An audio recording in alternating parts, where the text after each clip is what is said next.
ಓಂ ಶ್ರೀ ಗುರುಭ್ಯೋ ನಮಃ.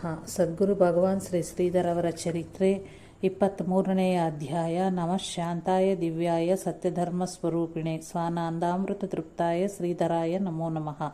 ಹೊನ್ನಾವರ ಕರಿಕಾನ ಪರಮೇಶ್ವರಿ ಇಸ್ವಿ 1954. ಪತಾಕೆಯಂತೆ ಎತ್ತರದ ಪರ್ವತ ಶಿಖರದಲ್ಲಿ ಕಂಗೊಳಿಸುವ ಶ್ರೀ ಕರಿಕಾನ ಪರಮೇಶ್ವರಿ ದೇವಸ್ಥಾನದ ಕೆಳಭಾಗದ ನೀಲ್ಕೊಡು ಮುಂತಾದ ಗ್ರಾಮಗಳಲ್ಲಿ ಶ್ರೀಗಳವರ ಭಿಕ್ಷೆ ಪಾದಪೂಜೆಯೋತ್ಸವಗಳು ನಡೆಯುತ್ತಿದ್ದವು. ಒಬ್ಬ ಭಕ್ತರ ಮನೆಯಲ್ಲಿ ಶ್ರೀಗಳವರ ಮುಂದೆ ಶ್ರೀ ಕರಿಕಾನ ಪರಮೇಶ್ವರಿ ದೇವಸ್ಥಾನದ ವಿಷಯವು ಬಂದು ಶ್ರೀಗಳವರು ಅಲ್ಲಿಗೆ ದರ್ಶನಕ್ಕೆ ತೆರಳಿದರು.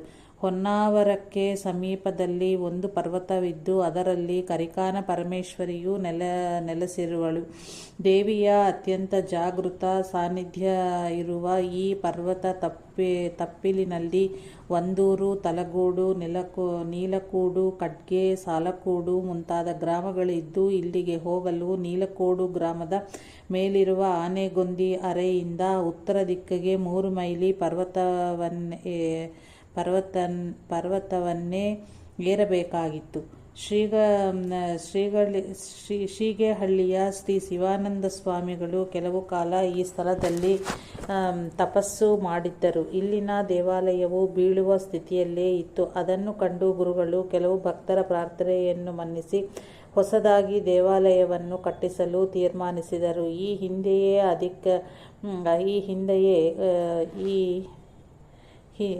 ಹಿಂದೆಯೇ ಅದಕ್ಕಾಗಿ ಎಷ್ಟೋ ಜನರು ಪ್ರಯತ್ನಿಸಿದುದಲ್ಲದೆ ಒಬ್ಬ ರಾಜನೂ ಸಹ ಬಲಭಾಗದ ದಿಣ್ಣೆಯನ್ನು ಕಡಿಯಲು ಹಾರೆ ಹಾಕಿಸಿದಾಗ ಅಲ್ಲಿ ರಕ್ತ ಜಿಮ್ಮಿತ್ತು.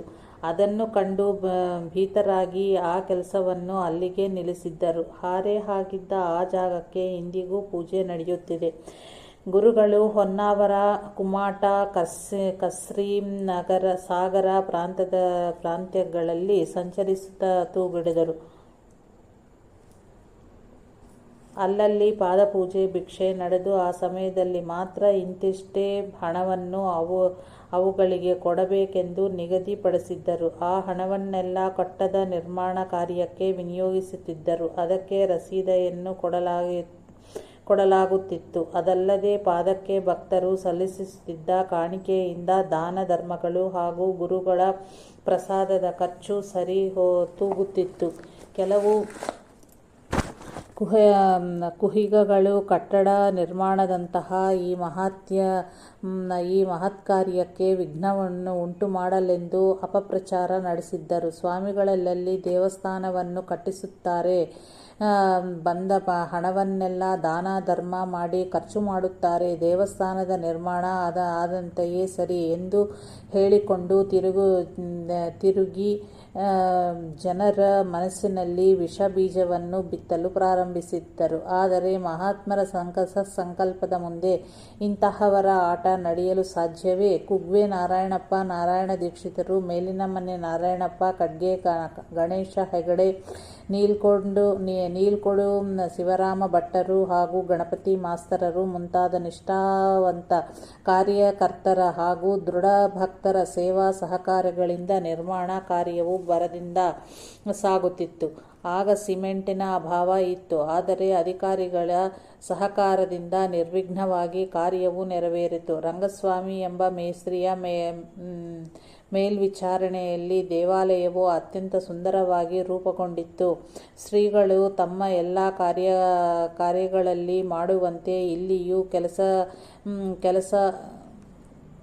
ಕೆಲಸಗಾರರಿಗೆ ಮಧ್ಯಾಹ್ನ ಹೊಟ್ಟೆ ತುಂಬ ಊಟಕ್ಕೆ ಹಾಕಿಸುತ್ತಿದ್ದರು. ಜೊತೆಗೆ ಪರ್ವತನ್ನ ಏರಲು ರಸ್ತೆ, ಅರ್ಚಕರ ನಿವಾಸ, ಯಾತ್ರಿಕರ ಊಟ ಉಪಚಾರಕ್ಕೆ ವಿಶಾಲವಾದ ಮನೆ ಮತ್ತು ಗೋಶಾಲ ಇವೆಲ್ಲವೂ ನಿರ್ಮಾಣವೂ ಆಯಿತು. ಶಾಲಿವಾಹನ ಶಕೆ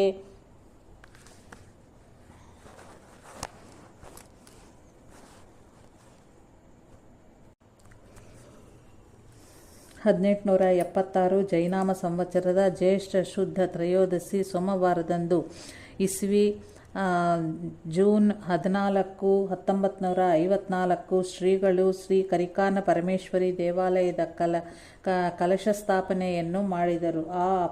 ಈ ಅಪೂರ್ವ ದೃಶ್ಯವನ್ನು ಕಣ್ಣಾರೆ ಕಂಡ ಅಪಾರ ಭಕ್ತ ವೃಂದವು ಧನ್ಯತಾಭಾವದಿಂದ ಪುನೀತರಾಗಿ ಶ್ರೀಗಳ ಜಯಘೋಷವನ್ನು ಮುಗಿಲು ಮುಟ್ಟುವಂತೆ ಮಾಡಿತು. ಈ ಸಂದರ್ಭದಲ್ಲಿ ಶ್ರೀದೇವಿ ಕಟ್ಟಡದ ಸಹಾಯಾರ್ಥಕವಾಗಿ ಕರ್ಕಿ ದಶಾವತಾರವಾದ ಆಟದ ಮೇಳದವರು ಅವರಾಗಿಯೇ ಶ್ರೀಗಳವರಲ್ಲಿ ಪ್ರಾರ್ಥಿಸಿಕೊಂಡು ಸಾಗರದಲ್ಲಿ ಶ್ರೀಗಳವರ ಸಮ್ಮುಖದಲ್ಲಿ ಒಂದು ಆಟವನ್ನು ಆಡಿ ಬಂದ ಉತ್ಪನ್ನದ ಹೆಚ್ಚಿನ ಭಾಗವನ್ನು ಕಟ್ಟಡ ಕಾರ್ಯಕ್ಕಾಗಿ ಶ್ರೀಗಳವರ ಪಾದಕ್ಕೆ ಅರ್ಪಿಸಿದರು. ಅಂದು ಶ್ರೀಗಳವರು ಆಟ ನಾಟಕಗಳ ಧ್ಯೇಯ ಮಹತ್ವ ಹಾಗೂ ತಾವು ಇವುಗಳಲ್ಲಿ ಭಾಗವಹಿಸುವ ಉದ್ದೇಶಗಳ ಕುರಿತಾಗಿ ಪ್ರವಚನ ಮಾಡಿದರು. ಮುರುಡೇಶ್ವರ್ ಸತತವಾಗಿ ಸಂಚಾರದಲ್ಲಿ ಇದ್ದ ಈ ಸಂದರ್ಭದಲ್ಲಿ ಒಂದು ದಿನ ಹೊನ್ನಾವರ ಭಟ್ಟಳ ಹೆದ್ದಾರಿಯಲ್ಲಿ ಇರುವ ಮುರುಡೇಶ್ವರ ಭಕ್ತರ ಪ್ರಾರ್ಥನೆಯ ಮೇರೆಗೆ ಶ್ರೀಗಳವರು ಅಲ್ಲಿಗೆ ತೆರಳಿದರು. ಮುರುಡೇಶ್ವರ ಅಂದರೆ ಪಂಚಗೋಕರ್ಣ ಮಹಾಬಲೇಶ್ವರ ಗಳಲ್ಲಿ ಒಂದಾಗಿತ್ತು. ಇದು ಸಹ ಸಮುದ್ರದ ದಂಡೆಯಲ್ಲಿಯೇ ಇರುವ ಪುರಾತನ ಕ್ಷೇತ್ರವಾಗಿತ್ತು. ದೇವಮಂದಿರವು ತುಂಬ ಶಿಥಿಲಗೊಂಡಿತ್ತು. ಇಲ್ಲಿಯ ಭಕ್ತಾದಿಗಳು ಶ್ರೀಗಳವರಲ್ಲಿ ಗುರುಗಳೇ, ದೇವಸ್ಥಾನವು ತುಂಬ ಜೀರ್ಣವಾಗಿದೆ. ದೇವಮಂದಿರವು ತುಂಬ ಶಿಥಿಲಗೊಂಡಿತ್ತು. ಇಲ್ಲಿಯ ಭಕ್ತಾದಿಗಳು ಶ್ರೀಗಳವರಲ್ಲಿ ಗುರುಗಳೇ, ದೇವಸ್ಥಾನವು ತುಂಬ ಜೀರ್ಣವಾಗಿದೆ. ಇದರ ಜೀರ್ಣೋದ್ಧಾರವೂ ಆಗುವಂತೆ ತಾವು ಕೃಪಾ ದೊರೆಯಬೇಕು ಎಂದು ಭಿನ್ನವಿಸಿಕೊಂಡರು. ಶ್ರೀಗಳವರು ಕ್ಷಣಕಾಲ ಧ್ಯಾನಸ್ಥರಾದಂತೆ ಸುಮ್ಮನಿದ್ದು ಅನಂತರ ಅಲ್ಲಿಯ ಭಕ್ತಜನರನ್ನು ಉದ್ದೇಶಿಸಿ, ದೇವಸ್ಥಾನದ ಜೀರ್ಣೋದ್ಧಾರದ ಬಗ್ಗೆ ನೀವೇನು ಚಿಂತಿಸಬೇಕಾದುದಿಲ್ಲ. ಇದರ ಜೀರ್ಣೋದ್ಧಾರ ಕಾರ್ಯವು ಭರದಿಂದ ಭವ್ಯವಾಗಿ ನೆರವೇರುವುದು ಎಂದು ತಿಳಿಸಿ ಆಶೀರ್ವದಿಸಿದರು. ಅಂತೆಯೇ ಅದೇ ಊರಿನವರಾದ R.S. ಶೆಟ್ಟಿ ಎನ್ನುವವರು ಮುರುಡೇಶ್ವರ ದೇವಸ್ಥಾನದ ಜೀರ್ಣೋದ್ಧಾರವನ್ನು ಸ್ವಂತ ಖರ್ಚಿನಿಂದ ಮಾಡಿಸಿ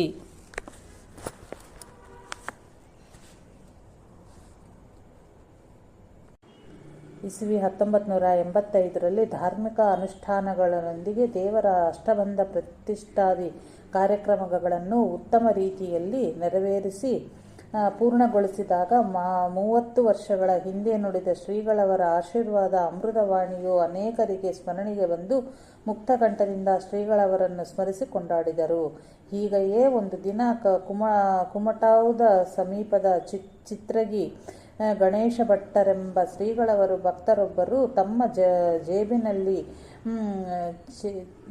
ತಮ್ಮ ಜೀಪಿನಲ್ಲಿ ಶ್ರೀಗಳವರನ್ನು ಕರೆದುಕೊಂಡು ಹೋಗುತ್ತಿರುವಾಗ ಚಿತ್ರಿಗೆ ಸಮೀಪದ ಗದ್ದೆಯ ಮೇಲಿನ ಒಂದು ಚಿಕ್ಕ ರಸ್ತೆಯಲ್ಲಿ ಜೀಪು ಜಾರಿ ಜೀಪಿನ ಒಂದು ಚಕ್ರ ಕೆಳಗಿಳಿದು ಶ್ರೀಗಳವರಿಗೆ ಅಪಘಾತವಾಯಿತು.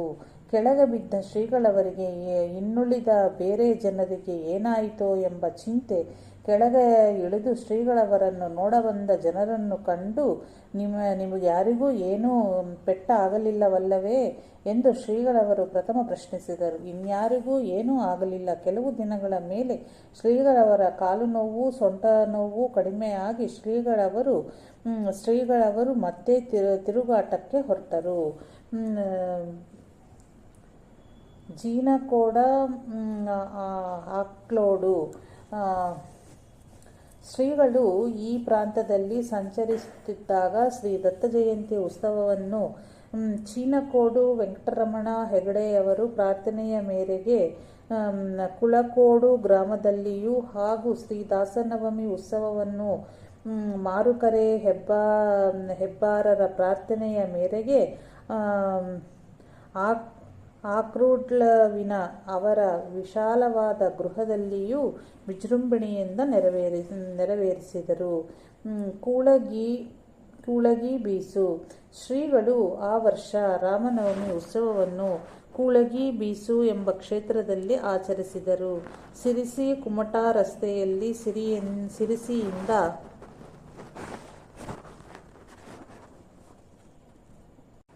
ಆರೇಳು ಮೈಲಿ ದೂರದಲ್ಲಿ ಇರುವ ಈ ಕ್ಷೇತ್ರದ ಆರಾಧ್ಯ ದೈವ ಆಂಜನೇಯ ಸ್ವಾಮಿ. ಈ ಮಾರುತಿಯ ಪ್ರತಾಪ ಅತ್ಯಂತ ಹಿರಿದು. ಚಂಪಾಷಷ್ಠಿ ಎಂದು ಪಲ್ಲಕ್ಕಿ ಉತ್ಸವ ಹೊರಟಾಗ ಯಾರಾದರೂ ಭಕ್ತಿಯಿಂದ ಕೈಮುಗಿದು ತಮ್ಮ ಮನೆಗೆ ಬರಬೇಕೆಂದು ಪ್ರಾರ್ಥಿಸಿದರೆ ಏನೇ ಅಡ್ಡಿಯಾದರೂ ಅದನ್ನೆಲ್ಲ ದಾಟಿ ಪಲ್ಲಕ್ಕಿ ಹೊರುವವರನ್ನು ಮೀರಿಸಿ ಅವರ ಮನೆಗೆ ಹೊರಟು ಬಿಡುವನು. ಶ್ರೀಗಳಿಂದಲೇ ಶಿಲಾನ್ಯಾಸವಾಗಿದ್ದ ಆ ದೇವಸ್ಥಾನದಲ್ಲಿ ಅವರ ಶಿಷ್ಯರಾದ ಶ್ರೀ ಸಹಜಾನಂದ ಅವಧೂತರು ಶ್ರೀಗಳ ಬೆಳ್ಳಿಯ ಪಾದುಕೆಗಳನ್ನು ಶ್ರೀ ಆಂಜನೇಯನ ಬಳಿಯಲ್ಲಿಯೇ ಇಟ್ಟು ಪೂಜೆ ಮಾಡುತ್ತಿದ್ದರು. ಶ್ರೀರಾಮನವಮಿ ಉತ್ಸವದ ಹಿಂದೆ ಮುಂದೆ ಬಪ್ಪನಹಳ್ಳಿ, ಹಸಲಿಗೆ, ಹೇರೂರು, ಸೋಮಸಾಗರ, ಹಲಿಗೆ ಮುಂತಾದ ಸಿರಸಿ ಪ್ರಾಂತದಲ್ಲಿ ಶ್ರೀಗಳವರ ಪಾದಪೂಜೋತ್ಸವ ನೆರವೇರಿತು. ಚೈತ್ರ ಬಹುಳ ಪಂಚಮಿಯಂದು ಕೂಳಗಿ ಬೀಸಿನ ಸಮೀಪದ ಗೋಳಿ ದೇವಸ್ಥಾನದಲ್ಲಿ ರಥೋತ್ಸವ ಆಗಿತ್ತು. ಆ ದಿನ ಮಧ್ಯಾಹ್ನ ಸಮೀಪದ ಊರು ತೋಟೆ ಮನೆಯಲ್ಲಿ ಶ್ರೀಗಳವರ ಭಿಕ್ಷವಾಗಿತ್ತು. ಸಾಯಂಕಾಲ ಗೋಳಿ ದೇವಸ್ಥಾನದ ಜನರು ಶ್ರೀಗಳವರನ್ನು ರಥೋತ್ಸವಕ್ಕಾಗಿ ಆಮಂತ್ರಿಸಿದರು. ರಥೋತ್ಸವದ ಕಾಲದಲ್ಲಿ ಸ್ವಲ್ಪ ಮಳೆ ಹನಿ ಬೀಳತೂಗಿಡುತ್ತಿದ್ದರಿಂದ ಜನ ಹಿಂತಿರುಗಲಾದರು.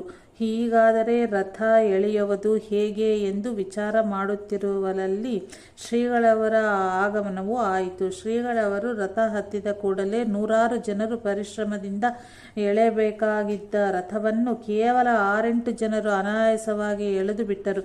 ಇದು ಶ್ರೀಗಳವರ ಕೌತುಕವೇ ಎಂದು ಎಲ್ಲರೂ ಆಶ್ಚರ್ಯಪಟ್ಟರು. ಸಿರಸಿ ಪ್ರಾಂತದ ಕೆಲವು ಭಿಕ್ಷಾದಿ ಕಾರ್ಯಕ್ರಮಗಳನ್ನು ಮುಗಿಸಿ ಶ್ರೀಗಳವರು ಮುಂದೆ ಹೊರಟರು.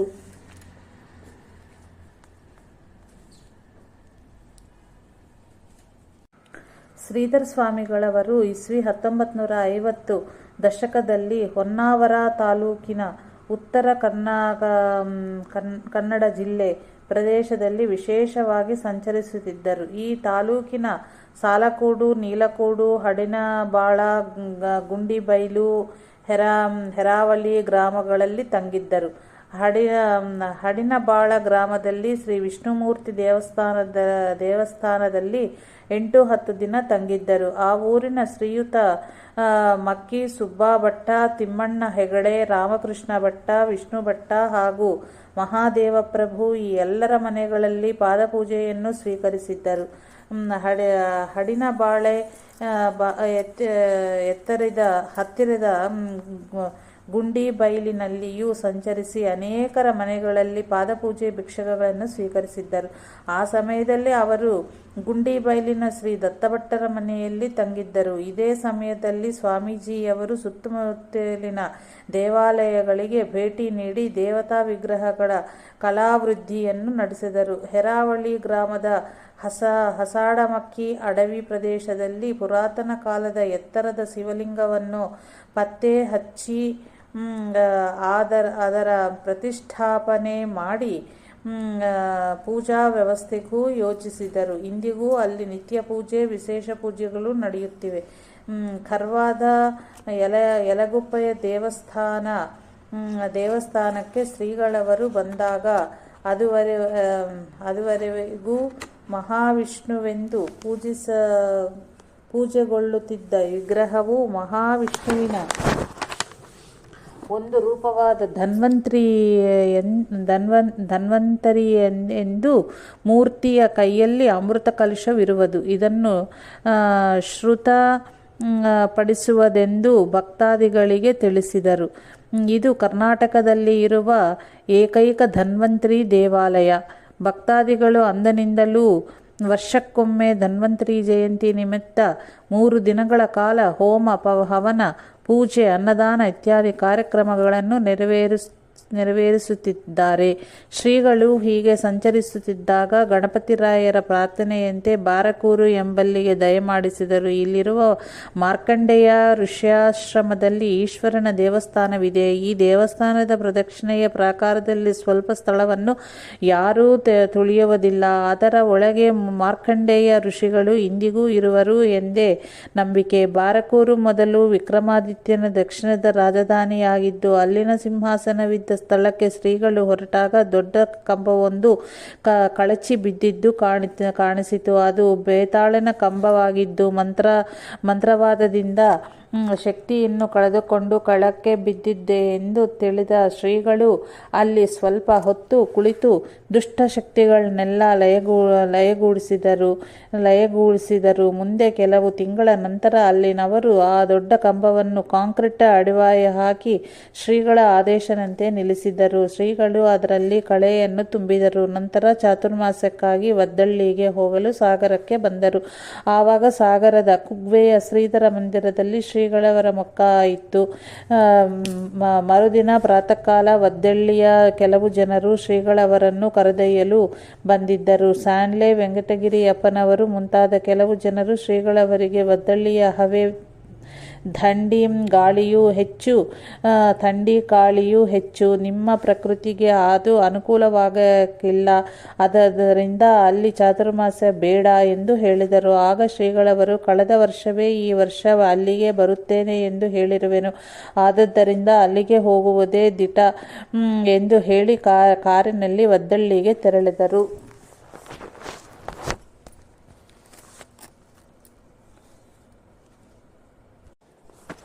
ವದ್ದಳ್ಳಿ ಇಸ್ವಿ 1954. ಶ್ರೀಗಳವರು ವದ್ದಳ್ಳಿಗೆ ಬಂದುದೊಡನೆ ಕಾರಿನಿಂದ ಇಳಿದವರು ಪ್ರಥಮ ಸಿಗುವ ಶ್ರೀರಾಮದೇವರ ಹಾಗೂ ಜಗದಂಬೆಯ ದರ್ಶನವನ್ನು ಪಡೆದರು.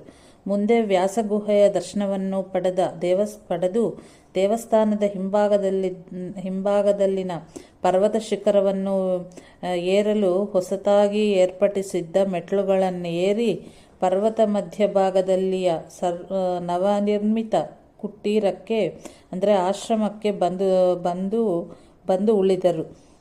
ಈ ಕುಟೀರವನ್ನು ಶ್ರೀಗಳವರ ಸ್ನಾನಾಗ್ನಿಕನ್ನ ಭಿಕ್ಷಾದಿಗಳಿಗೂ ಮತ್ತು ಶ್ರೀಗಳವರ ಧ್ಯಾನ ವಿಶ್ರಾಂತಿಗಾಗಿ ಇನ್ನೊಂದು ಕುಟೀರವನ್ನು ಪರ್ವತ ಶಿಖರದ ಮೇಲೆಯೂ ನಿರ್ಮಿಸಲಾಗಿತ್ತು.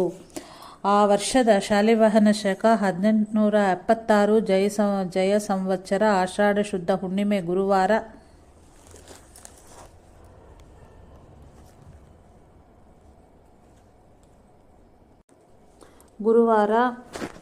ಜುಲೈ 15, 1954 ಶ್ರೀ ವದ್ದಳ್ಳಿ ಕ್ಷೇತ್ರದ ಮೇಲಿನ ಕುಟೀರದಲ್ಲಿ ವಿಜೃಂಭಣೆಯಿಂದ ಶ್ರೀ ವ್ಯಾಸಪೂಜೆ ಮಾಡಿ ಶ್ರೀಗಳವರು ತಮ್ಮ 12ನೆಯ ಚಾತುರ್ಮಾಸ್ಯ ವ್ರತಸ್ಥರಾದರು. ಶ್ರೀಗಳವರ 3-4 ಜನ ಸೇವಕರ ವಾಸ್ತವ್ಯವು ಕೆಳಗಿನ ಅಂದರೆ ಮಧ್ಯ ಕುಟಿಯಲ್ಲಿಯೂ ಶ್ರೀಗಳವರ ವಾಸ್ತವ್ಯವು ಶಿಖರ ಕುಟಿಯಲ್ಲಿಯೂ ಆಗಿತ್ತು. ಈ ಚಾತುರ್ಮಾಸ್ಯದ ಸೇವೆಯನ್ನು ಕುಗ್ವೆ ಗಣೇಶಯ್ಯನವರು ವಹಿಸಿದ್ದರು. ಹಿಂದಿನಿಂದಲೂ ಪರಮ ಪವಿತ್ರವಾದ ಪುಣ್ಯ ತಪೋಭೂಮಿ ಹಾಗೂ ನಯನ ಮನೋಹರವಾದ ಸೃಷ್ಟಿ ಸೌಂದರ್ಯದ ಈ ಸ್ಥಳದಲ್ಲಿ ಶ್ರೀಗಳವರ ಚಾತುರ್ಮಾಸ್ಯ ವ್ರತವು ಸಾಂಗವಾಗಿ ನಡೆಯುತ್ತಿತ್ತು. ಅನೇಕ ವರ್ಷಗಳಿಂದ ಯೋಗ್ಯ ಸ್ಥಳವನ್ನು ಮನದಲ್ಲಿಯೇ ಅರಸುತ್ತಲಿದ್ದ ಶ್ರೀಗಳವರು ಈ ಸ್ಥಳವನ್ನೇ ತಮ್ಮ ಧರ್ಮ ಕಾರ್ಯದ ಕೇಂದ್ರವನ್ನಾಗಿ ಮಾಡುವುದೆಂದು ನಿರ್ಧರಿಸಿದರು. ಶ್ರೀಧರಾಶ್ರಮದ ಸ್ಥಾಪನೆ ಜುಲೈ 15, 1954 ಗುರುವಾರ. ಇದಕ್ಕನುಗುಣವಾಗಿ ಇಲ್ಲಿ ಧರ್ಮಧ್ವಜದ ಸ್ಥಾಪನೆಯನ್ನು ಮಾಡಬೇಕೆಂದು ಶ್ರೀಗಳವರ ಚಿತ್ತಕ್ಕೆ ಬಂದು ಶಾಲಿವಾಹನ ಶಕೆ 1876 ಜಯ ಸಂವತ್ಸರ ಶ್ರೀ ವಿಜಯದಶಮಿ ಗುರುವಾರ ಅಕ್ಟೋಬರ್ 7, 1954 ಶುಭ ಮುಹೂರ್ತದಲ್ಲಿ ಶ್ರೀಗಳವರ ಅಮೃತ ಹಸ್ತದಿಂದ ಶ್ರೀ ಧರ್ಮಧ್ವಜದ ಸ್ಥಾಪನೆ ಆಯಿತು. ಸನಾತನ ವೈದಿಕ ಆರ್ಯ ಧರ್ಮಕ್ಕೆ ಜಯವಾಗಲಿ ಎಂಬ ಜಯಘೋಷವೂ ಎಲ್ಲೆಡೆಯಿಂದ ಕೇಳಿ ಬಂತು. ಈ ಆಶ್ರಮಕ್ಕೆ ಶ್ರೀಧರಾಶ್ರಮ ಎಂದು ಶ್ರೀಗಳವರೇ ನಾಮಕರಣ ಮಾಡಿದರು. ಅಂದೇ ಶ್ರೀಗಳವರು ಬರೆದ ಆರ್ಯ ಸಂಸ್ಕೃತಿ ಎಂಬ ದಿವ್ಯ ಸಂದೇಶವನ್ನು ಮುದ್ರಣಕ್ಕಾಗಿ ಹೊಲೆ ನರಸೀಪುರಕ್ಕೆ ಕಳುಹಿಸಿದರು.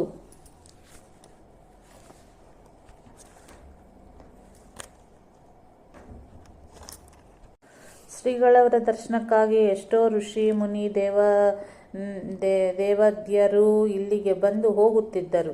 ಇದೆಲ್ಲ ಮಾನವನ ಚರ್ಮಚಕ್ಷುಸಿಗೆ ಅಗೋಚರವಾದರೂ ಆಸನ ಅರ್ಘ್ಯ ಪಾದ್ಯಗಾದಿಗಳನ್ನು ಅರ್ಪಿಸುವಂತೆ ಹತ್ತಿರವಿದ್ದ ಶಿಷ್ಯರಿಗೆ ಕೆಲವೊಮ್ಮೆ ಶ್ರೀಗಳವರು ಹೇಳುತ್ತಿದ್ದರು. ಇದರಿಂದ ಕೆಲವೊಂದು ವಿಷಯ ಸ್ಪಷ್ಟವಾಗುತ್ತಿತ್ತು. ಆದರೆ ಇವರೊಳಗೆ ನಡೆಯುವ ಸಂಭಾಷಣೆ ಮಾತ್ರ ಇನ್ಯಾರಿಗೂ ತಿಳಿಯುತ್ತಿರಲಿಲ್ಲ. ಆಗ ಶಿಖರ ಕುಟಿಯ ಎಂದರೆ ಸಾಧಾರಣ 12 ಅಡಿ ಉದ್ದ ಅಗಲದ ಒಂದು ಕೋಣೆ.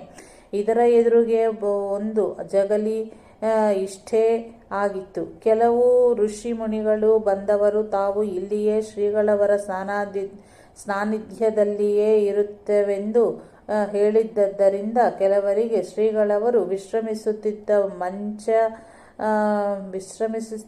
ಮಂಚ, ಇನ್ನೂ ಕೆಲವರಿಗೆ ಮಣೆ, ಪೀಠ ಇತ್ಯಾದಿಗಳನ್ನು ಕೊಡಲಾಯಿತು. ಈ ದೆಸೆಯಿಂದಾಗಿ ಶ್ರೀಗಳವರಿಗೆ ಆ ಕೋಣೆಯಲ್ಲಿ ಜಾಗವೇ ಉಳಿಯಲಿಲ್ಲ. ಶ್ರೀಗಳವರು ತಮ್ಮ ಆಸನವನ್ನು ಹೊರಗೆ ಜಗಲಿಯಲ್ಲಿ ಹಾಕಿಸಿಕೊಂಡರು. ಅಲ್ಲದೆ ನಿತ್ಯವೂ ಆ ಋಷಿ ಮುನಿ ದೇವಾದಿಗಳಿಗೆ ಪೂಜಾ ನೈವೇದ್ಯದ ವ್ಯವಸ್ಥೆಯನ್ನು ಮಾಡುವಂತೆಯೂ ಶ್ರೀಗಳವರು ತಮ್ಮ ಶಿಷ್ಯರಿಗೆ ತಿಳಿಸಿದರು. ಅಂತೆಯೇ ಬಹಳ ಸಮಯದವರೆಗೆ ಈ ಪೂಜಾ ಕಾರ್ಯಕ್ರಮವೂ ನಡೆಯುತ್ತಿತ್ತು. ಒಳಗೆ ಸ್ಥಳವಿಲ್ಲವೆಂದು ಶ್ರೀಗಳವರು ಆಸನವನ್ನು ಹೊರಗೆ ಹಾಕಿಸಿದರು ಮತ್ತು ಅವರಿಗೆ ಆಸನ ಪೂಜಾ ನೈವೇದ್ಯಗಳೆಲ್ಲ ನಡೆಯುವುದು ಇದೆಲ್ಲ ಪ್ರತ್ಯಕ್ಷವೇ ಕಾಣುವುದಾಗಿತ್ತು. ಆದರೆ ಸಾಧಾರಣ ಮಾನವನ ಕಣ್ಣಿಗೆ ಆ ಋಷಿಮುನಿ ದೇವತೆಗಳ ದರ್ಶನ ಸಂಭಾಷಣೆ ಮಾತ್ರ ಆಗುತ್ತಿರಲಿಲ್ಲ. ಹಂಸಗಾರು ಲಕ್ಷ್ಮೀನಾರಾಯಣ ತನ್ನ ಮನಸ್ಸಿನಲ್ಲಿ ದಿನಾ ನಾವು ಈ ಋಷಿಮುನಿ ದೇವಾದಿಗಳಿಗೆ ಪೂಜೆ ನೈವೇದ್ಯ ಮಾಡುವುದಾಯಿತು, ಆದರೆ ನಮಗೆ ಯಾರೂ ಕಣ್ಣಿಗೆ ಕಾಣುವುದಿಲ್ಲವಲ್ಲ. ಇಲ್ಲಿ ಇವರ ರಕ್ಷಣೆ ಕಾವಲಿಗೆ ದ್ವಾರಪಾಲಕರಿದ್ದಾರೆ ಎಂದು ಗುರುಗಳು ಹೇಳಿದ್ದಾರೆ. ಅಂತೆಯೇ ಇವರಿಗೂ ದಿನಾ ಪೂಜೆ ನೈವೇದ್ಯ ಮಾಡುವುದು ಸರಿ. ಇವರಾದರೂ ನಮಗೆ ಒಮ್ಮೆಯಾದರೂ ಕಂಡಿದ್ದರೆ ಹೌದೆಂದು ನಿರ್ಧಾರವಾಗುತ್ತಿತ್ತು ಎಂದು ಹೀಗೆ ಮನಸ್ಸಿನಲ್ಲಿ ಯೋಚಿಸುತ್ತಾ ಸಾಯಂಕಾಲದ ಪೂಜಾದಿಗಳನ್ನು ಮುಗಿಸಿ ಬಾಗಿಲು ಹಾಕಲು ನೋಡುವಾಗ ಶಸ್ತ್ರಧಾರಿಗಳಾದ ದಷ್ಟಪುಷ್ಟ ಹಾಗೂ ತೇಜಸ್ವಿ ಶರೀರದ ಇಬ್ಬರು ದ್ವಾರಪಾಲಕರ ದರ್ಶನವೂ ಆಯಿತು. ಶಸ್ತ್ರಧಾರಿಗಳಾದ ದಷ್ಟಪುಷ್ಟ ಹಾಗೂ ತೇಜಸ್ವಿ ಶರೀರದ ಇಬ್ಬರು ದ್ವಾರಪಾಲಕರ ದರ್ಶನವಾಯಿತು. ಕ್ಷಣಾಂತರದಲ್ಲಿಯೇ ಅದೃಶ್ಯವೂ ಆದರು. ಮುಂದೆ ಕೆಲವು ವರ್ಷಗಳ ಅನಂತರ ಕಾರಣಾಂತರಗಳಿಂದ ಈ ಋಷಿ ಮುನಿ ದೇವತೆಗಳನ್ನು ಶ್ರೀಗಳವರು ನಿಮ್ಮೆಲ್ಲರ ಕೃಪಾದೃಷ್ಟಿ ಆಶೀರ್ವಾದ ಈ ಕ್ಷೇತ್ರ ಹಾಗೂ ಇಲ್ಲಿಯ ಸಾಧಕ ಭಕ್ತ ಜನರ ಮೇಲಿರಲಿ ಎಂದು ಹೇಳಿ ಅವರ ಅನುಮತಿ ಪಡೆದು ಅವರವರ ಸ್ಥಾನಗಳಿಗೆ ಬೀಳ್ಕೊಟ್ಟರು. ಆಮೇಲೆ ಇಲ್ಲಿಯ ಪೂಜಾ ನೈವೇದ್ಯಗಳನ್ನು ನಿಲ್ಲಿಸಲಾಯಿತು. ಒಂದು ಆಶ್ರಮ ಸಂಘ ಸಂಸ್ಥೆಯನ್ನು ಸ್ಥಾಪಿಸುವುದು ನಿರ್ಮಿಸುವುದು ಮಹತ್ವದಲ್ಲ, ಆದರೆ ಇದನ್ನು ಅನುಚಾನವಾಗಿ ನಡೆಸಿ ಬೆಳೆಸಿಕೊಂಡು ಬರುವುದು ಮಹತ್ವದ್ದಾಗಿದೆ. ಈ ಕಲ್ಪನೆಯು ಸರ್ವಜ್ಞರಾದ ಶ್ರೀಗಳವರ ಗಮನಕ್ಕೆ ಬಾರದೇ ಇರಲಿಲ್ಲ. ಶ್ರೀಗಳವರ ಸ್ವಭಾವ ಎಂದರೆ ಪ್ರಖರ ವೈರಾಗ್ಯದ ಸನ್ಯಾಸ ಧರ್ಮ, ಅಯಾಚಿತ ವೃದ್ಧಿ, ಬಳಿಯಲ್ಲಿದ್ದುದನ್ನು ಕೂಡುವುದರಲ್ಲಿ ಎತ್ತಿದ ಕೈ. ಹೀಗಿರುವಾಗ ಮಾನವನ ಕಲ್ಪನೆಗೂ ನಿಲುಕದಂತಹ ಮಹಾದ್ಯೋಜನೆಯನ್ನು ಹಾಕಿಕೊಂಡ ಶ್ರೀಗಳವರಿಂದ ಶ್ರೀಧರಾಶ್ರಮದ ಸ್ಥಾಪನೆ ಆಯಿತು. ಧರ್ಮಧ್ವಜದ ಸ್ಥಾಪನೆಯೂ ಆಯಿತು. ಇದರ ಮುಂದಿನ ಯೋಗಕ್ಷೇಮ ಹೇಗೆ ನಡೆಯಬೇಕು ಈ ವಿಚಾರ ಶ್ರೀಗಳವರ ಮನಃಪಟದಲ್ಲಿ ಉದ್ಭವಿಸಿ ಆವಾಗಲೇ ಒಂದು ಮಹಾತ್ಮ್ಯವನ್ನು ಎಸಗಿದರು. ಅದೇನೆಂದರೆ ಶ್ರೀಧರಾಶ್ರಮದ ಸ್ಥಾಪನೆಯ ಜೊತೆಗೆ ಇದರ ಯೋಗಕ್ಷೇಮಕ್ಕಾಗಿ ಕಾಮಧೇನುವನ್ನು ಕೂಡ ಇಲ್ಲಿಯೇ ಸ್ಥಾಪಿಸಿದರು. ಈ ಕಾಮಧೇನುವಿನ ವಿಚಾರ ಆವಾಗ ವಿಶೇಷವಾಗಿ ಶ್ರೀಗಳವರು ಯಾರಿಗೂ ಹೇಳಿದಂತಿಲ್ಲವಾದರೂ ಕೆಲವು ಸಮಯದ ನಂತರ ಸಂದರ್ಭಾನುಸಾರವಾಗಿ ಅನೇಕ ಸಲ ತಮ್ಮ ಮುಖಾರವಿಂದದಿಂದಲೇ ಉದ್ಗರಿಸಿದರು. ಅಲ್ಲದೆ ಇದರ ಪ್ರತೀತಿಯೂ ಕೆಲವರಿಗೆ ಅಷ್ಟಷ್ಟಾಗಿ ಬರತೂಗಿಡಿತು. ಶ್ರೀಗಳವರು ಇಲ್ಲಿ ಕಾಮಧೇನುವನ್ನು ನೆಲೆಗೊಳಿಸಿದ್ದಾರೆ ಎಂದ ಮಾತ್ರಕ್ಕೆ ಭಕ್ತ ಶಿಷ್ಯಾದಿ ಜನಗಳ ಕರ್ತವ್ಯವೇನೂ ಇಲ್ಲವೆಂದಲ್ಲ. ಇವರ ಕರ್ತವ್ಯ ಅಷ್ಟೇ ಹೆಚ್ಚಾಗಿ ಇದೆ. ಒಂದು ಹಸುವು ಹಾಲು ಕೊಡಬೇಕಾದರೆ ಅದನ್ನು ಪ್ರೀತಿಯಿಂದ ಸಾಕಿ ಸಲಹಿಸಿದರೆ ತಾನೇ ಅದು ಹಾಲು ಕೊಡುವುದು. ಅಂತೆಯೇ ಶ್ರದ್ಧಾಭಕ್ತಿ ಸದ್ಧರ್ಮ ಸದಾಚಾರದಿಂದ ಶ್ರೀ ಗುರು ಸೇವೆಯನ್ನು ಮಾಡಿದರೆ ಮಾತ್ರ ಕಾಮಧೇನುವು ಅನುಗ್ರಹಿಸುವುದು. ಕಾರ್ತೀಕ ಪೌರ್ಣಮಿಯಂದು ಶ್ರೀಗಳವರು ಚಾತುರ್ಮಾಸ ವ್ರತದ ವಿಸರ್ಜನೆಯನ್ನು ಮಾಡಿದರಾದರೂ ದತ್ತ ಜಯಂತಿಯವರೆಗೆ ಏಕಾಂತದಲ್ಲಿಯೇ ಇದ್ದರು. ಉತ್ಸವಕ್ಕೆ 3-4 ದಿನ ಮೊದಲು ದಿವ್ಯ ಸಂದೇಶವನ್ನು ದಯಪಾಲಿಸಿದರು. ಅದು ಈ ಕೆಳಗಿನಂತ ಇದೆ. ಶ್ರೀ ವದ್ದಳ್ಳಿ ಕ್ಷೇತ್ರದಲ್ಲಿ ನಡೆಯುವ ಜಯಂತಿಗಳ ಉತ್ಸವ ಭಾಗಿಗಳಿಗೆ ಬ್ರಹ್ಮಚೈತನ್ಯ ಭಗವಾನ್ ಶ್ರೀ ಶ್ರೀಧರ ಸ್ವಾಮಿಗಳವರ ದಿವ್ಯ ಸಂದೇಶ. ನಿಮ್ಮೆಲ್ಲರ ಮೇಲೆ ಶ್ರೀ ಗುರುವಿನ ಕೃಪಾ ಛತ್ರವಿದೆ. ನೀವೆಲ್ಲರೂ ನನ್ನವರೇ ಸರಿ. ನನ್ನಲ್ಲಿ ನಿಮ್ಮೆಲ್ಲರ ಭಕ್ತಿಯೂ ಇದೆ. ಶ್ರೀ ಗುರುವಿನ ಭಕ್ತಿಯು ಇಹಲೋಕದ ದಿವ್ಯ ಜೀವನಕ್ಕೂ ಪರಮಾತ್ಮದಲ್ಲಿ ಐಕ್ಯಕ್ಕೂ ಕಾರಣವಾದದ್ದು. ಗುರುಭಕ್ತರ ಜೀವನವು ಎಲ್ಲ ವಿಧದಿಂದಲೂ ಉನ್ನತವಾಗಿರಬೇಕು. ಇಂತಹ ಆದರ್ಶ ಜೀವನಕ್ಕಾಗಿಯೇ ಶ್ರೀ ಗುರುವಿನ ಮಾರ್ಗದರ್ಶನವಿರುತ್ತದೆ. ಶ್ರೀ ಗುರು ಭಕ್ತರೆಲ್ಲರೂ ಒಮ್ಮನಸ್ಸಿನಿಂದ ಮತ್ತು ಒಗ್ಗಟ್ಟಿನಿಂದ ಇರಬೇಕು. ಶ್ರೀ ಗುರು ಭಕ್ತರ ನಯವಾದ ನಡೆ, ನುಡಿ, ನೋಟ ಮುಂತಾದವು ಎಲ್ಲವೂ ಮಿಕ್ಕವರಿಗೆ ಮೇಲ್ಪಂಕ್ತಿಯಾಗಿರಬೇಕು. ಈ ಉತ್ಸವಕ್ಕಾಗಿ ಈವರೆಗಿನ ಪ್ರಯತ್ನವು ನಡೆಸಿದವರೆಲ್ಲ ಗುರುಭಕ್ತಿಯಿಂದ ಸಾಧ್ಯವಾದಷ್ಟು ಸೇವೆಯನ್ನು ಸಲ್ಲಿಸಿದ್ದಾರೆ. ಅವರವರ ಸೇವೆಯನ್ನು ಶ್ರೀಗುರುವು ಆನಂದದಿಂದ ಸ್ವೀಕರಿಸುವನು. ವದ್ದಳ್ಳಿಯಲ್ಲಿ ಬಹಳ ಸ್ಥಳ ಸಂಕೋಚವಿದೆ. ಬರತಕ್ಕ ಜನರಿಗೆ ಸ್ಥಳದ ಪರಿಚಯವಿಲ್ಲವದರಿಂದ ದೊಡ್ಡ ಸ್ಥಳವೆಂಬ ಭಾವನೆ ಮಾಡಿಕೊಂಡು ಎಲ್ಲ ಕಡೆಯಿಂದ ಜನರು ಬರುತ್ತಾರೆ. ಅಷ್ಟೇ ಅಲ್ಲ, ಜನರು ಬಂದರೆ ನಿಲ್ಲಲು ಸ್ಥಳವಿಲ್ಲವಾದುದರಿಂದ ಸುವ್ಯವಸ್ಥೆಯನ್ನು ಮಾಡುವಂತಹ ದೊಡ್ಡ ಭಾರವೂ ನಿಮ್ಮ ಮೇಲೆಯೇ ಇದೆ. ಇದರ ಮಹತ್ವವನ್ನು ತಿಳಿದು ನೀವೆಲ್ಲರೂ ವರ್ತಿಸತಕ್ಕದ್ದು. ವಿನಯ, ವಿಶಾಲ ಹೃದಯ, ದಕ್ಷತೆ, ಪ್ರಿಯವಾದ ಮೃದುಮಧುರ ನುಡಿ, ಜಾಣ್ಮೆಯಿಂದ ವರ್ತಿಸುವಿಕೆ, ಸಮತ್ವ, ಸಹನಶೀಲತೆ, ನಿರಭಿಮಾನ ವೃತ್ತಿ ಇವೇ ಮುಂತಾದ ಎಲ್ಲ ಗುಣಗಳು ಇಲ್ಲಿದ್ದ ಮತ್ತು ದೂರದಿಂದ ಬಂದ ಎಲ್ಲ ಜನರಲ್ಲಿಯೂ ಅವಶ್ಯವಾಗಿ ಬೇಕಾಗುವವು. ಎಲ್ಲರ ಸುವ್ಯವಸ್ಥೆಯೂ ಆಗತಕ್ಕದ್ದು. ಭಕ್ತಿ ಪರವಶತೆಯಿಂದ ಬರತಕ್ಕ ಎಲ್ಲ ಭಕ್ತರು ಶಿಸ್ತಿನ ಕಡೆಗೂ ಗಮನ ಕೊಟ್ಟು ಸಮೂಹದಲ್ಲಿ ಶಾಂತತೆ ಮತ್ತು ಸುವ್ಯವಸ್ಥೆಯನ್ನು ಕಾಪಾಡಿಕೊಂಡು ಸರ್ವರಿಗೂ ಸಮಾಧಾನವಾಗುವಂತೆ ವರ್ತಿಸಬೇಕು. ಮಡಿ, ಆಚಾರ ಮುಂತಾದ ಎಲ್ಲ ಸದಾಚರಣೆಗಳು ಶ್ರೀ ದತ್ತ ಮತ್ತು ಶ್ರೀದೇವಿಯ ಸ್ಥಾನದಲ್ಲಿ ವಿಶೇಷವಿರುತ್ತದೆ. ಇದಕ್ಕೆ ವಿರುದ್ಧವಾಗಿ ಯಾರೂ ವರ್ತಿಸದೆ ಶ್ರೀಗುರು ದೇವತಾನುಗ್ರಹಕ್ಕೆ ಪಾತ್ರರಾಗಬೇಕು. ಅನುಷ್ಠಾನಗಳು ಮಾತ್ರ ಅತ್ಯಂತ ಪರಿಶುದ್ಧತೆಯಿಂದಲೂ ಸಮಾಧಾನದಿಂದಲೂ ಉತ್ಕೃಷ್ಟವಾಗಿಯೂ ನಡೆಯಬೇಕು. ಋತ್ವಿಜರಿಗೆ ಯಾವ ವಿಧದಿಂದಲೂ ಬೇಸರವಾಗದಂತೆ ಸುವ್ಯವಸ್ಥೆಯನ್ನು ಇಡತಕ್ಕದ್ದು. ವರ್ಣವ್ಯವಸ್ಥೆಯ ಪ್ರಕಾರ ಸ್ವಯಂ ಸೇವಕರು ಕಲ್ಪಿಸಿಕೊಟ್ಟು ಸಮಯದಲ್ಲಿ ತಿಳಿಸಿದ ಪ್ರಕಾರ ಶಿಸ್ತನ್ನು ಪರಿಪಾಲಿಸಬೇಕು. ಶಾಂತಿಯಿಂದ ವರ್ತಿಸಬೇಕು. ಸ್ಥಳದ ಉತ್ಸವದ ಮತ್ತು ಜನತೆಯ ಗೌರವವನ್ನು ಕಾಪಾಡಬೇಕು. ಶ್ರೀಗುರು ಮತ್ತು ಶ್ರೀದೇವತಾ ಅನುಗ್ರಹಕ್ಕೆ ಎಲ್ಲರೂ ಪಾತ್ರರಾಗಬೇಕು. ನನ್ನ ದೇಹಸ್ಥಿತಿಯ ಅಷ್ಟು ಸದೃಢವಾಗಿಲ್ಲ. ಈ ಸನ್ನಿವೇಶದಲ್ಲಿ ಯಾವುದೇ ಅಸಭ್ಯ ವರ್ತನೆಯ ಸುದ್ದಿಯೂ ನನ್ನ ಕಿವಿಗೆ ಮುಟ್ಟಬಾರದು ಮತ್ತು ಹೃದಯಕ್ಕೆ ನೋವು ಆಗಬಾರದು. ಶ್ರೀದೇವರ ಕೃಪೆಯಿಂದಲೂ ಶ್ರೀದೇವಿಯ ದಯೆಯಿಂದಲೂ ಈ ಶ್ರೀ ಗುರುವಿನ ಅನುಗ್ರಹದಿಂದಲೂ ಎಲ್ಲವೂ ಒಳ್ಳೆಯದೇ ಆಗಲಿ. ಎಲ್ಲರಿಗೂ ಒಳ್ಳೆಯದಾಗಲಿ. ಸರ್ವೇ ಜನ ಸುಖಿನೋ ಭವಂತು. ಶ್ರೀ ಕ್ಷೇತ್ರ ವದ್ದಳ್ಳಿ.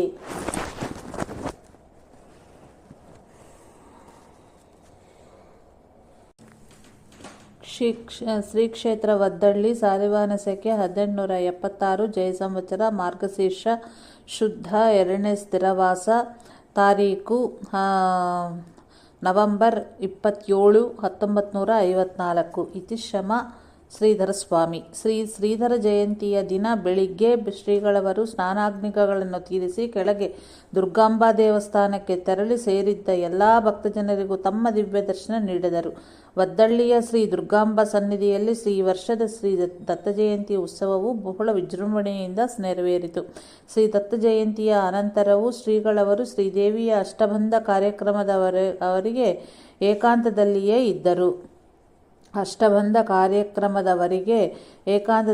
ಇದ್ದರು. ಶ್ರೀ ವದ್ದಳ್ಳಿ ಕ್ಷೇತ್ರದ ಶ್ರೀ ದುರ್ಗಾಂಬಾ ಅಮ್ಮನವರ ಅಷ್ಟಬಂಧ ಕಾರ್ಯಕ್ರಮವನ್ನು ಶಾಲಿವಾಹನ ಶಕ 1876 ಜೈನಾಮ ಸಂವತ್ಸರದ ಮಾಘಶುದ್ಧ ದ್ವಾದಶಿ ಫೆಬ್ರವರಿ 4, 1955 ಶುಕ್ರವಾರದಿಂದ ಮಾಘಶುದ್ಧ ಚತುರ್ದಶಿ ಭಾನುವಾರದವರೆಗೆ ವಿಧಿವತ್ತಾಗಿ ವಿಜೃಂಭಣೆಯಿಂದ ಶ್ರೀಗಳವರು ನೆರವೇರಿಸಿದರು.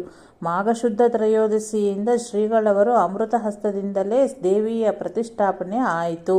ಶಾಲಿವಾಹನ ಶಕ 1876 ಜಯ ಸಂವತ್ಸರ ಮಾಘಪದ್ಯ ಪ್ರತಿಪದಿಯಿಂದ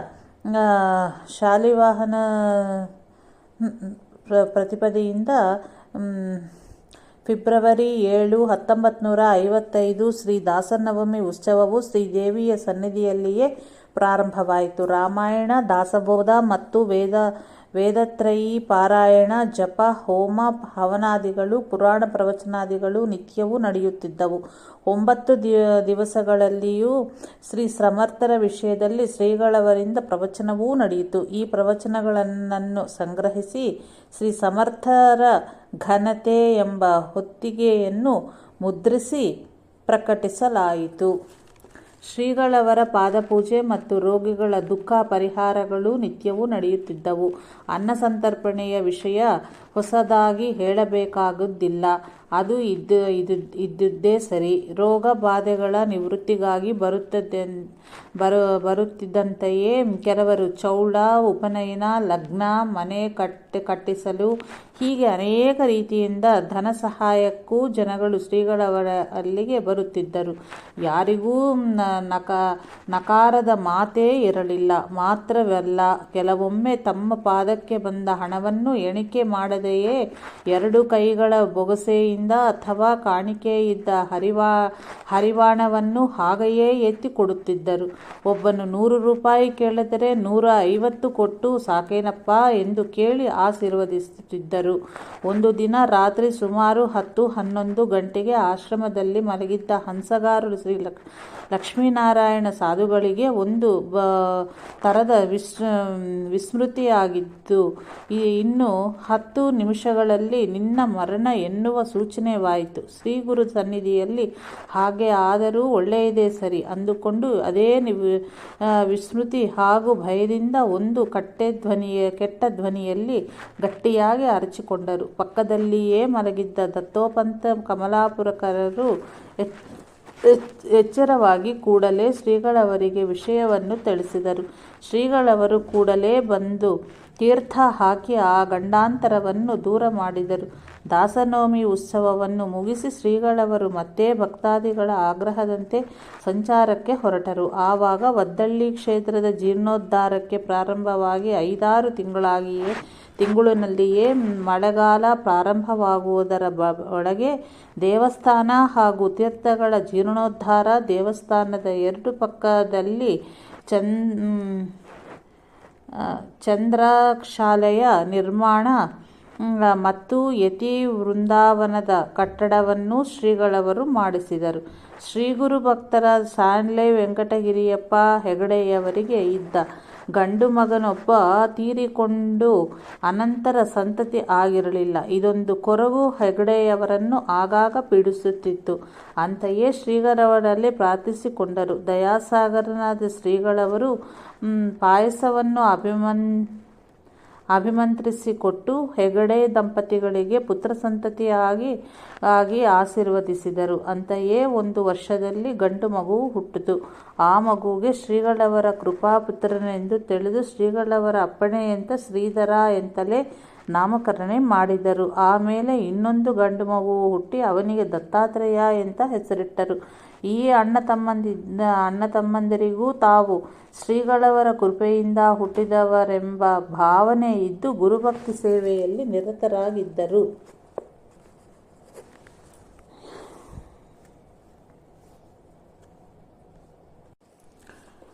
ಕುಮಟ ಹೆಗಡೆ.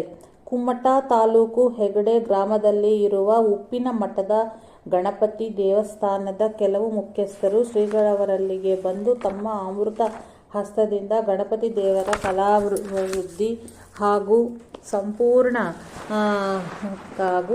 ಸಂಪ್ರೋಕ್ಷಣೆಯಾಗಬೇಕು ಎಂದು ಪ್ರಾರ್ಥಿಸಿಕೊಂಡರು. ಆ ಮೇರೆಗೆ ಫಾಲ್ಗುಣ ಬಹುಳ ಚತುರ್ದಶಿ ಶನಿವಾರ ಅಲ್ಲಿಗೆ ಹೋಗಿ ಭಾನುವಾರದವರೆಗೆ ಇದ್ದು ಅಲ್ಲಿಯ ಎಲ್ಲ ಕಾರ್ಯಕ್ರಮಗಳನ್ನು ಸಾಂಗವಾಗಿ ನೆರವೇರಿಸಿ ಕೊಟ್ಟರು. ತಿಮ್ಮಣ್ಣ ಗಜಾನನ ಭಟ್ಟರೆಂಬವರು ಈ ಕಾರ್ಯಕ್ರಮದ ಪ್ರಧಾನ ಕಾರ್ಯಕರ್ತರಾಗಿದ್ದರು. ಕೋಗೂಡು. ಕುಮಟ ಕಡೆಯ ಕಾರ್ಯಕ್ರಮಗಳನ್ನು ಮುಗಿಸಿ ಶ್ರೀಗಳವರು ಸಾಗರದ ಕಡೆ ಬಂದರು. ಫಾಲ್ಗುಣ ಶುದ್ಧ ಪಂಚಮಿ ಎಂದು ಕೋಗೂಡು ಮಠದಲ್ಲಿ ಭಿಕ್ಷಾ ಆಯಿತು. ಇಲ್ಲಿಯ ಕಾರ್ಯಕ್ರಮವನ್ನು ಊರಿನ ಜನರೆಲ್ಲರೂ ಸೇರಿಸಿ ತಾರುಡಿ ರಾಮಚಂದ್ರಯ್ಯನವರು ತಮ್ಮ ಮುಂದಾಳುತನದಲ್ಲಿ ಮಾಡಿದ್ದರು. ಈ ಮಠವೆಂದರೆ ಸಂಪೆಕಟ್ಟಿ ಮಠದ ಉಪಮಠವಾಗಿತ್ತು. ಈ ಸಂಪೆಕಟ್ಟಿ ಮಠದ ಸ್ವಾಮಿಗಳವರ ಜೊತೆಗೆ ಶ್ರೀಗಳವರು ಇಲ್ಲಿಗೆ ತಮ್ಮ ಪೂರ್ವಾಶ್ರಮದಲ್ಲಿ ಬಂದಿದ್ದುದನ್ನು ಜ್ಞಾಪಿಸಿಕೊಂಡರು. ಇಲ್ಲಿ ಚೆನ್ನಕೇಶವ ದೇವಸ್ಥಾನ ಇದ್ದು ಇದರ ಸುತ್ತಲೂ 5-6 ಯತಿಗಳ ಬೃಂದಾವನಗಳೂ ಇವೆ. ಪಕ್ಕದಲ್ಲಿಯೇ ಬಲಭಾಗದಲ್ಲಿ ಕೈವಲ್ಯ ತೀರ್ಥವೆಂಬ ಒಂದು ವಿಶಾಲ ಕೆರೆಯೂ ಇರುವುದು. ಶ್ರೀಗಳವರ ಭಿಕ್ಷೋತ್ಸವಕ್ಕೆ ಬಹಳ ಜನರು ಸೇರಿದ್ದರು. ಎಲ್ಲರ ಊಟವಾದ ಮೇಲೆ ಸಾಯಂಕಾಲ ಶ್ರೀಗಳವರು ಪ್ರವಚನವೂ ನಡೆಯಿತು. ಅನಂತರ ಬಾಧಿತರ ರೋಗಿಗಳ ಯೋಗಕ್ಷೇಮವನ್ನು ವಿಚಾರಿಸಿ ಪರಿಹರಿಸಿದರು. ದೇವಸ್ಥಾನದಲ್ಲಿ ಕ್ಷೇತ್ರಪಾಲನ ಸ್ಥಳವಿಲ್ಲದುದರಿಂದ ಇದರ ಪ್ರತಿಷ್ಠೆ ಮಾಡೋಣ ಎಂದು ಶ್ರೀಗಳವರಿಗೆ ಅನ್ನಿಸಿ ಒಮ್ಮೆ ಪ್ರತಿಷ್ಠೆ ಮಾಡಲು ತೊಡಗಿದಾಗ ಈ ಮಹೋತ್ಸವವು ಯೋಗ್ಯವಲ್ಲ. ಇಂತಹ ನಕ್ಷತ್ರ ಉದಯವಾದಾಗ ಮಾಡಿ ಎಂದು ಯಾರೋ ಋಷಿಗಳ ಸೂಚನೆಯಾಗಿ ಹಿಂದಿರುಗಿದರು. ಹಾಗೆ 2-3 ಸಲ ಹೊರಗೆ ಬಂದು ನೋಡಿ ಆ ನಕ್ಷತ್ರ ಉದಯವಾದ ಕೂಡಲೇ ಶುಭ ಮುಹೂರ್ತದಲ್ಲಿ ಕ್ಷೇತ್ರಪಾಲನ ಪ್ರತಿಷ್ಠೆಯನ್ನು ಶ್ರೀಗಳವರು ಮಾಡಿದರು. ಇಲ್ಲಿಯ ಕಾರ್ಯಕ್ರಮವನ್ನು ಮುಗಿಸಿ ಶ್ರೀಗಳವರು ಮಾರನೇ ದಿನ ಮುಂದೆ ಪ್ರಯಾಣ ಬೆಳೆಸಿದರು. ಸಂಚಾರದಲ್ಲಿ ಇದ್ದ ಒಂದು ದಿನ ಶ್ರೀಗಳವರ ಮುಕ್ಕಾಮು ಸ್ಯಾನ್ಲೆ ಊರಿನಲ್ಲಿತ್ತು. ಅಲ್ಲಿಗೆ ಅಂಬಾರುಗೊಂಡು ರಾಮಭಟ್ಟರು ಶ್ರೀಗಳವರ ದರ್ಶನಕ್ಕೆ ಬಂದಿದ್ದರು. ಇವರ ಜ್ಯೇಷ್ಠ ಪುತ್ರನಿಗೆ ವರ್ಷಾರು ತಿಂಗಳಿಂದ ಯಾವುದೋ ರೋಗದ ದೆಸೆಯಿಂದ ಶಸ್ತ್ರಚಿಕಿತ್ಸೆಯಾಗಿ ಸ್ವಲ್ಪ ವಾಸಿಯಾಗಿದ್ದರೂ ಅದು ಪುನಃ ಜಾಸ್ತಿಯಾಗಿ ಕೆಲವು ದಿವಸಗಳಿಂದ ಹಾಸಿಗೆ ಹಿಡಿದಿದ್ದನು. ರೋಗವನ್ನನುಭವಿಸಿ ಸಾಕಾಗಿ ದೇಹ ಬಿದ್ದರೆ ಸಾಕು ಎಂದು ಅವನಿಗೆ ಅನಿಸುತ್ತಿತ್ತು. ಹೀಗಾಗಿ ಒಮ್ಮೆ ಶ್ರೀಗಳವರ ದರ್ಶನ ಆಗಿದ್ದರೆ ಆಗುತ್ತಿತ್ತು ಎಂಬ ಉತ್ಕಟ ಇಚ್ಛೆ ಉಂಟಾಗಿ ಶ್ರೀಗಳವರ ದರ್ಶನವಾಗದೆ ಆಹಾರ ಸೇವಿಸುವುದಿಲ್ಲವೆಂದು ಸಂಕಲ್ಪ ಮಾಡಿ ಆಹಾರ ಬಿಟ್ಟುಬಿಟ್ಟೆನು. ಆದರೆ ಮನೆಯವರಿಗಾರಿಗೂ ಈ ವಿಷಯವನ್ನು ತಿಳಿಯಗೂಡಿಸಲಿಲ್ಲ. ಸಹಜವಾಗಿ ಹಸಿವಿಲ್ಲ ಎಂದು ಹೇಳಿ ಸುಮ್ಮನಿದ್ದು ಬಿಡುತ್ತಿದ್ದನು. ಹೀಗೆ 3 ದಿವಸ ಈಗಾಗಲೇ ಕಳೆದಿತ್ತು. ಅದೇ 3ನೆಯ ದಿನ ಸಾಯಂಕಾಲ ರಾಮಭಟ್ಟರು ಶ್ರೀಗಳವರು ಸ್ಯಾನ್ಲೆಗೆ ಬಂದ ಸಮಾಚಾರ ಕೇಳಿ ತಮ್ಮ ಕಷ್ಟವನ್ನು ನಿವೇದಿಸಿಕೊಂಡು ಹೋಗೋಣ ಎಂದು ಸ್ಯಾನ್ಲೆಗೆ ಬಂದಿದ್ದರು. ಶ್ರೀಗಳವರ ದರ್ಶನವಾದ ಕೂಡಲೇ ಶ್ರೀಗಳವರು ತಮ್ಮ ನೀನು ಯಾರಿಗೂ ಈಗ ಹೇಳಬೇಡ, ಇಲ್ಲಿಯ ಕಾರ್ಯಕ್ರಮ ಮುಗಿಸಿ ನಿನ್ನ ಮನೆಗೆ ಬಂದು ಬಿಡುತ್ತೇನೆ ಎಂದು ಹೇಳಿ ರಾತ್ರಿ ಅಂಬಾರಗುಡಿಯಕ್ಕೆ ತೆರಳಿದರು. ಒಳಗೆ ಹೋದವರೇ ಹಾಸಿಗೆ ಹಿಡಿದವನ ಬಳಿಗೆ ಹೋಗಿ ಏನೋ ನನ್ನ ದರ್ಶನಕ್ಕಾಗಿ ಇಷ್ಟು ಹಠ ಮಾಡುತ್ತೀಯಾ ಎಂದು ಕೇಳಿದರು. ಆದರೆ ಇನ್ಯಾರಿಗೂ ವಿಷಯ ತಿಳಿದದ್ದರಿಂದ ಎಲ್ಲರೂ ಬೆಪ್ಪಾಗಿ ನೋಡುತ್ತಿದ್ದರು. ಆಗ ಅವನು, ಗುರುಗಳೇ, ನಾನು ಉಪವಾಸ ಹಠ ಮಾಡಿ ನಿಮಗೆ ಬಹಳ ಕಷ್ಟ ಕೊಟ್ಟಂತಾಯಿತು. ನನ್ನನ್ನು ಕ್ಷಮಿಸಬೇಕು ಎಂದು ಬೇಡಿಕೊಂಡನು. ಆಗ ಶ್ರೀಗಳವರು, ತಮ್ಮ ಒಳ್ಳೆಯ ಕೆಲಸಕ್ಕೆ ನಿಷ್ಠೆ, ಸಾತ್ವಿಕ ಹಠ ಬೇಕು. ಅಂತಹ ಹಠ ನಿಷ್ಠೆ ಇದ್ದರೇನೇ ಅದನ್ನು ಸಾಧಿಸಲು ಸಾಧ್ಯ. ಆಗಲಿ, ಹೆದರಬೇಡ. ಇನ್ನು ನಿನಗೆ ಯಾವ ಭಯವೂ ಇಲ್ಲ. ಹುಷಾರಾಗುತ್ತಿ ಎಂದು ಆಶೀರ್ವದಿಸಿದರು ಮತ್ತು ಮಾರನೆಯ ದಿನ ಅಲ್ಲಿಯೇ ಭಿಕ್ಷೆಯನ್ನು ತೀರಿಸಿ ಮುಂದೆ ಹೊರಟರು. ಅನಂತರ ಕೆಲವು ದಿವಸದ ಮೇಲೆ ಇವನನ್ನು 5-6 ತಿಂಗಳು ಶ್ರೀಗಳವರು ತಮ್ಮ ಜೊತೆಗೆ ಕರೆದುಕೊಂಡರು. ಈತನೇ ಅಂಬಾರಗೂಡ್ಲ ಗಣಪತಿ ಭಟ್ಟ. ಶ್ರೀರಾಮನವಮಿ ಸಮೀಪಿಸಲು ಶ್ರೀಗಳವರು ಸಂಚಾರದಿಂದ ಹಿಂತಿರುಗಿ ವದ್ದಳ್ಳಿಗೆ ಬಂದರು. ಈ ಉತ್ಸವವು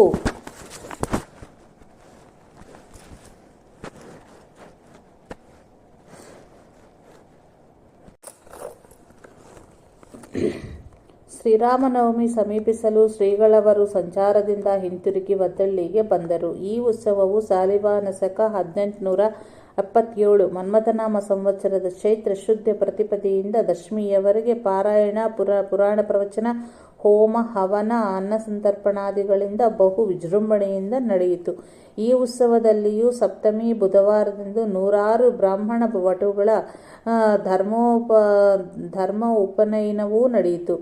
ಆವಾಗ ಶ್ರೀಗಳವರು ಉಪನಯನದ ಅರ್ಥ, ಲಕ್ಷ್ಯ, ಗಾಯತ್ರಿ, ಸಂಧ್ಯಾವಂದನೆಯ ಮಹಿಮೆ ಮುಂತಾದ ವಿಷಯದಲ್ಲಿ ಪ್ರವಚನೋಪದೇಶವನ್ನು ಮಾಡಿದರು. ಈ ರಾಮನವಮಿಯಂದು ಏಪ್ರಿಲ್ 1, 1955 ಇಲ್ಲಿಯ ರಾಮ ದೇವಸ್ಥಾನದ ಎದುರು ಮಹಾರುದ್ರ ಆಂಜನೇಯ ದಾಸಮಾರುತಿ ಪ್ರತಿಷ್ಠೆಯೂ ಶ್ರೀಗಳವರ ಅಮೃತ ಹಸ್ತದಿಂದಲೇ ಆಯಿತು.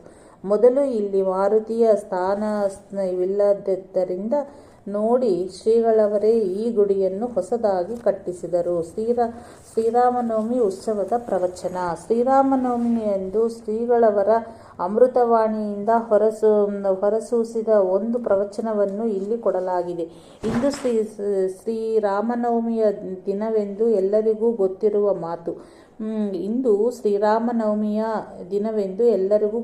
ಮಾತು. ಈ ದಿನವು ಶ್ರೀರಾಮಚಂದ್ರನು ಜಗದೋದ್ಧಾರಕ್ಕಾಗಿ ಜನ್ಮ ತಾಳಿದ ಪುಣ್ಯದಿನವೆಂದು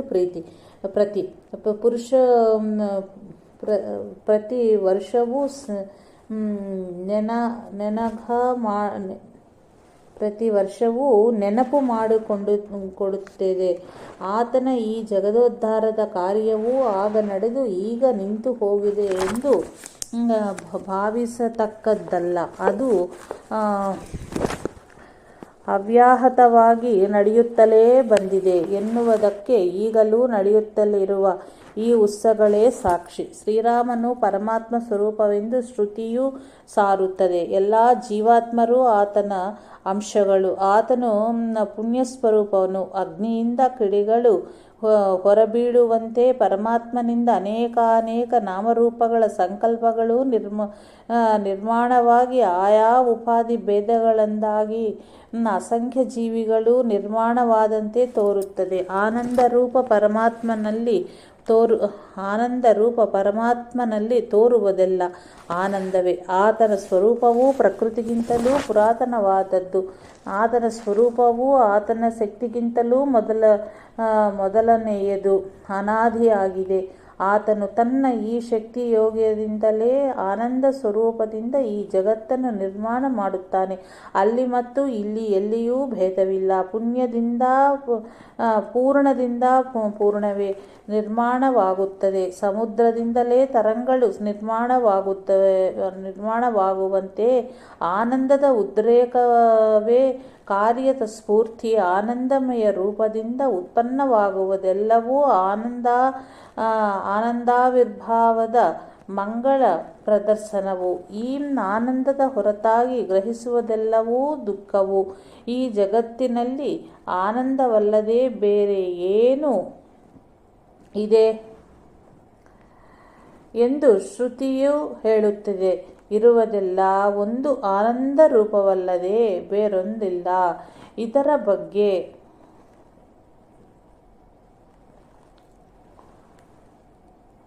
ಇರುವ ಅಜ್ಞಾನವೇ ದುಃಖ. ಯಾವುದು ಆನಂದದ ತೃಪ್ತಿಯೋ ಆ ಆನಂದದ ಅಭಿವ್ಯಕ್ತಿಯೋ ಜಗತ್ತು. ಇಂತಹ ಆನಂದ ಘನದ ಆವಿರ್ಭಾವ ಆಗುವುದೆಂದರೇನೇ ಅವತಾರವಾಗುವಿಕೆ. ಇಂತಹ ಆನಂದ ಘನ ರೂಪವಾದ ಶ್ರೀರಾಮನ ಅವತಾರವು ಈ ಹೊತ್ತಿನ ದಿವಸವಾಗಿದೆ. ಯಾವುದರಿಂದ ನಿತ್ಯ ತೃಪ್ತಿಯೂ ಅಚಲವಾದ ಸಮಾಧಾನವೂ ನಿತಾಂತ ಶಾಂತಿಯೂ ಮೈಯುಣ್ಣುವುದೋ ಅಂಥ ಮಂಗಲಮಯ ಆನಂದದ ಆವಿರ್ಭಾವವೇ ಶ್ರೀರಾಮನ ಅವತಾರ. ಅಂದರೆ ಶ್ರೀರಾಮನ ಅವತಾರ ಜನ್ಮವು ಆನಂದದ ಸಾಕ್ಷಾತ್ಕಾರವು. ಈ ಉದ್ದೇಶವನ್ನು ಸಾಧಿಸುವುದಕ್ಕಾಗಿಯೇ ನಾವೆಲ್ಲ ಇಲ್ಲಿ ಶ್ರೀರಾಮಚಂದ್ರನ ಸಭೆಯಲ್ಲಿ ಸೇರಿದ್ದೇವೆ. ಆತನ ಈ ಜನ್ಮ ದಿವಸದಲ್ಲಿ ಆದರೂ ಆತನು ಸಾರಿದ ವಚನದಂತೆ ನಮ್ಮೆಲ್ಲರಿಗೂ ಆನಂದದ ಸಾಕ್ಷಾತ್ಕಾರವನ್ನು ತೋರಿಸಬಹುದು. ಅಸಹ್ಯವಾದ ದುಃಖಕ್ಕೆ ಈಡಾದಾಗಲೇ ಆನಂದದ ಅವಶ್ಯಕತೆ ಉಂಟಾಗುತ್ತದೆ. ಪರಮಾತ್ಮನನ್ನು ಬಿಟ್ಟರೆ ಆನಂದವು ದೊರೆಯಲಾರದು. ಪಾಪರೂಪಿಯಾದ ಅಧರ್ಮದ ಆಚರಣೆಯಿಂದ ಜನತೆಯು ಪೀಡಿತವಾಗುತ್ತದೆ, ದುಃಖಕ್ಕೆ ಈಡಲಾಗುತ್ತದೆ. ಪಾಪದ ಹೆಚ್ಚಳವಾಯಿತೆಂದರೆ ಪುಣ್ಯ ಮಾರ್ಗದ ಅವಲಂಬನೆ ಮಾಡಿ ಅಧರ್ಮವನ್ನು ನಷ್ಟಪಡಿಸಿ ಯಾವ ರೀತಿಯಲ್ಲಿ ಧರ್ಮಾಚರಣೆ ಮಾಡಬೇಕೆಂಬುದನ್ನು ಕಲಿಸುವುದಕ್ಕಾಗಿಯೇ ಪರಮಾತ್ಮನು ಅವತಾರ ಮಾಡುತ್ತಾನೆ.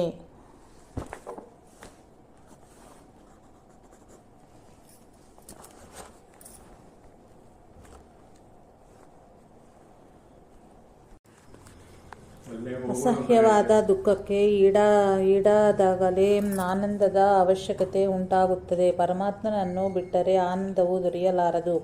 ಪಾಪರೂಪಿಯಾದ ಅಧರ್ಮದ ಆಚರಣೆಯಿಂದ ಜನತೆಯು ಪೀಡಿತವಾಗುತ್ತದೆ, ದುಃಖಕ್ಕೆ ಈಡಾಗುತ್ತದೆ. ಪಾಪದ ಹೆಚ್ಚಳವಾಯಿತೆಂದರೆ ಪುಣ್ಯ ಮಾರ್ಗದ ಅವಲಂಬನೆ ಮಾಡಿ ಅಧರ್ಮವನ್ನು ನಷ್ಟಪಡಿಸಿ ಯಾವ ರೀತಿಯಲ್ಲಿ ಧರ್ಮಾಚರಣೆ ಮಾಡಬೇಕೆಂಬುದನ್ನು ಕಲಿಸುವುದಕ್ಕಾಗಿಯೇ ಪರಮಾತ್ಮನು ಅವತಾರ ಮಾಡುತ್ತಾನೆ.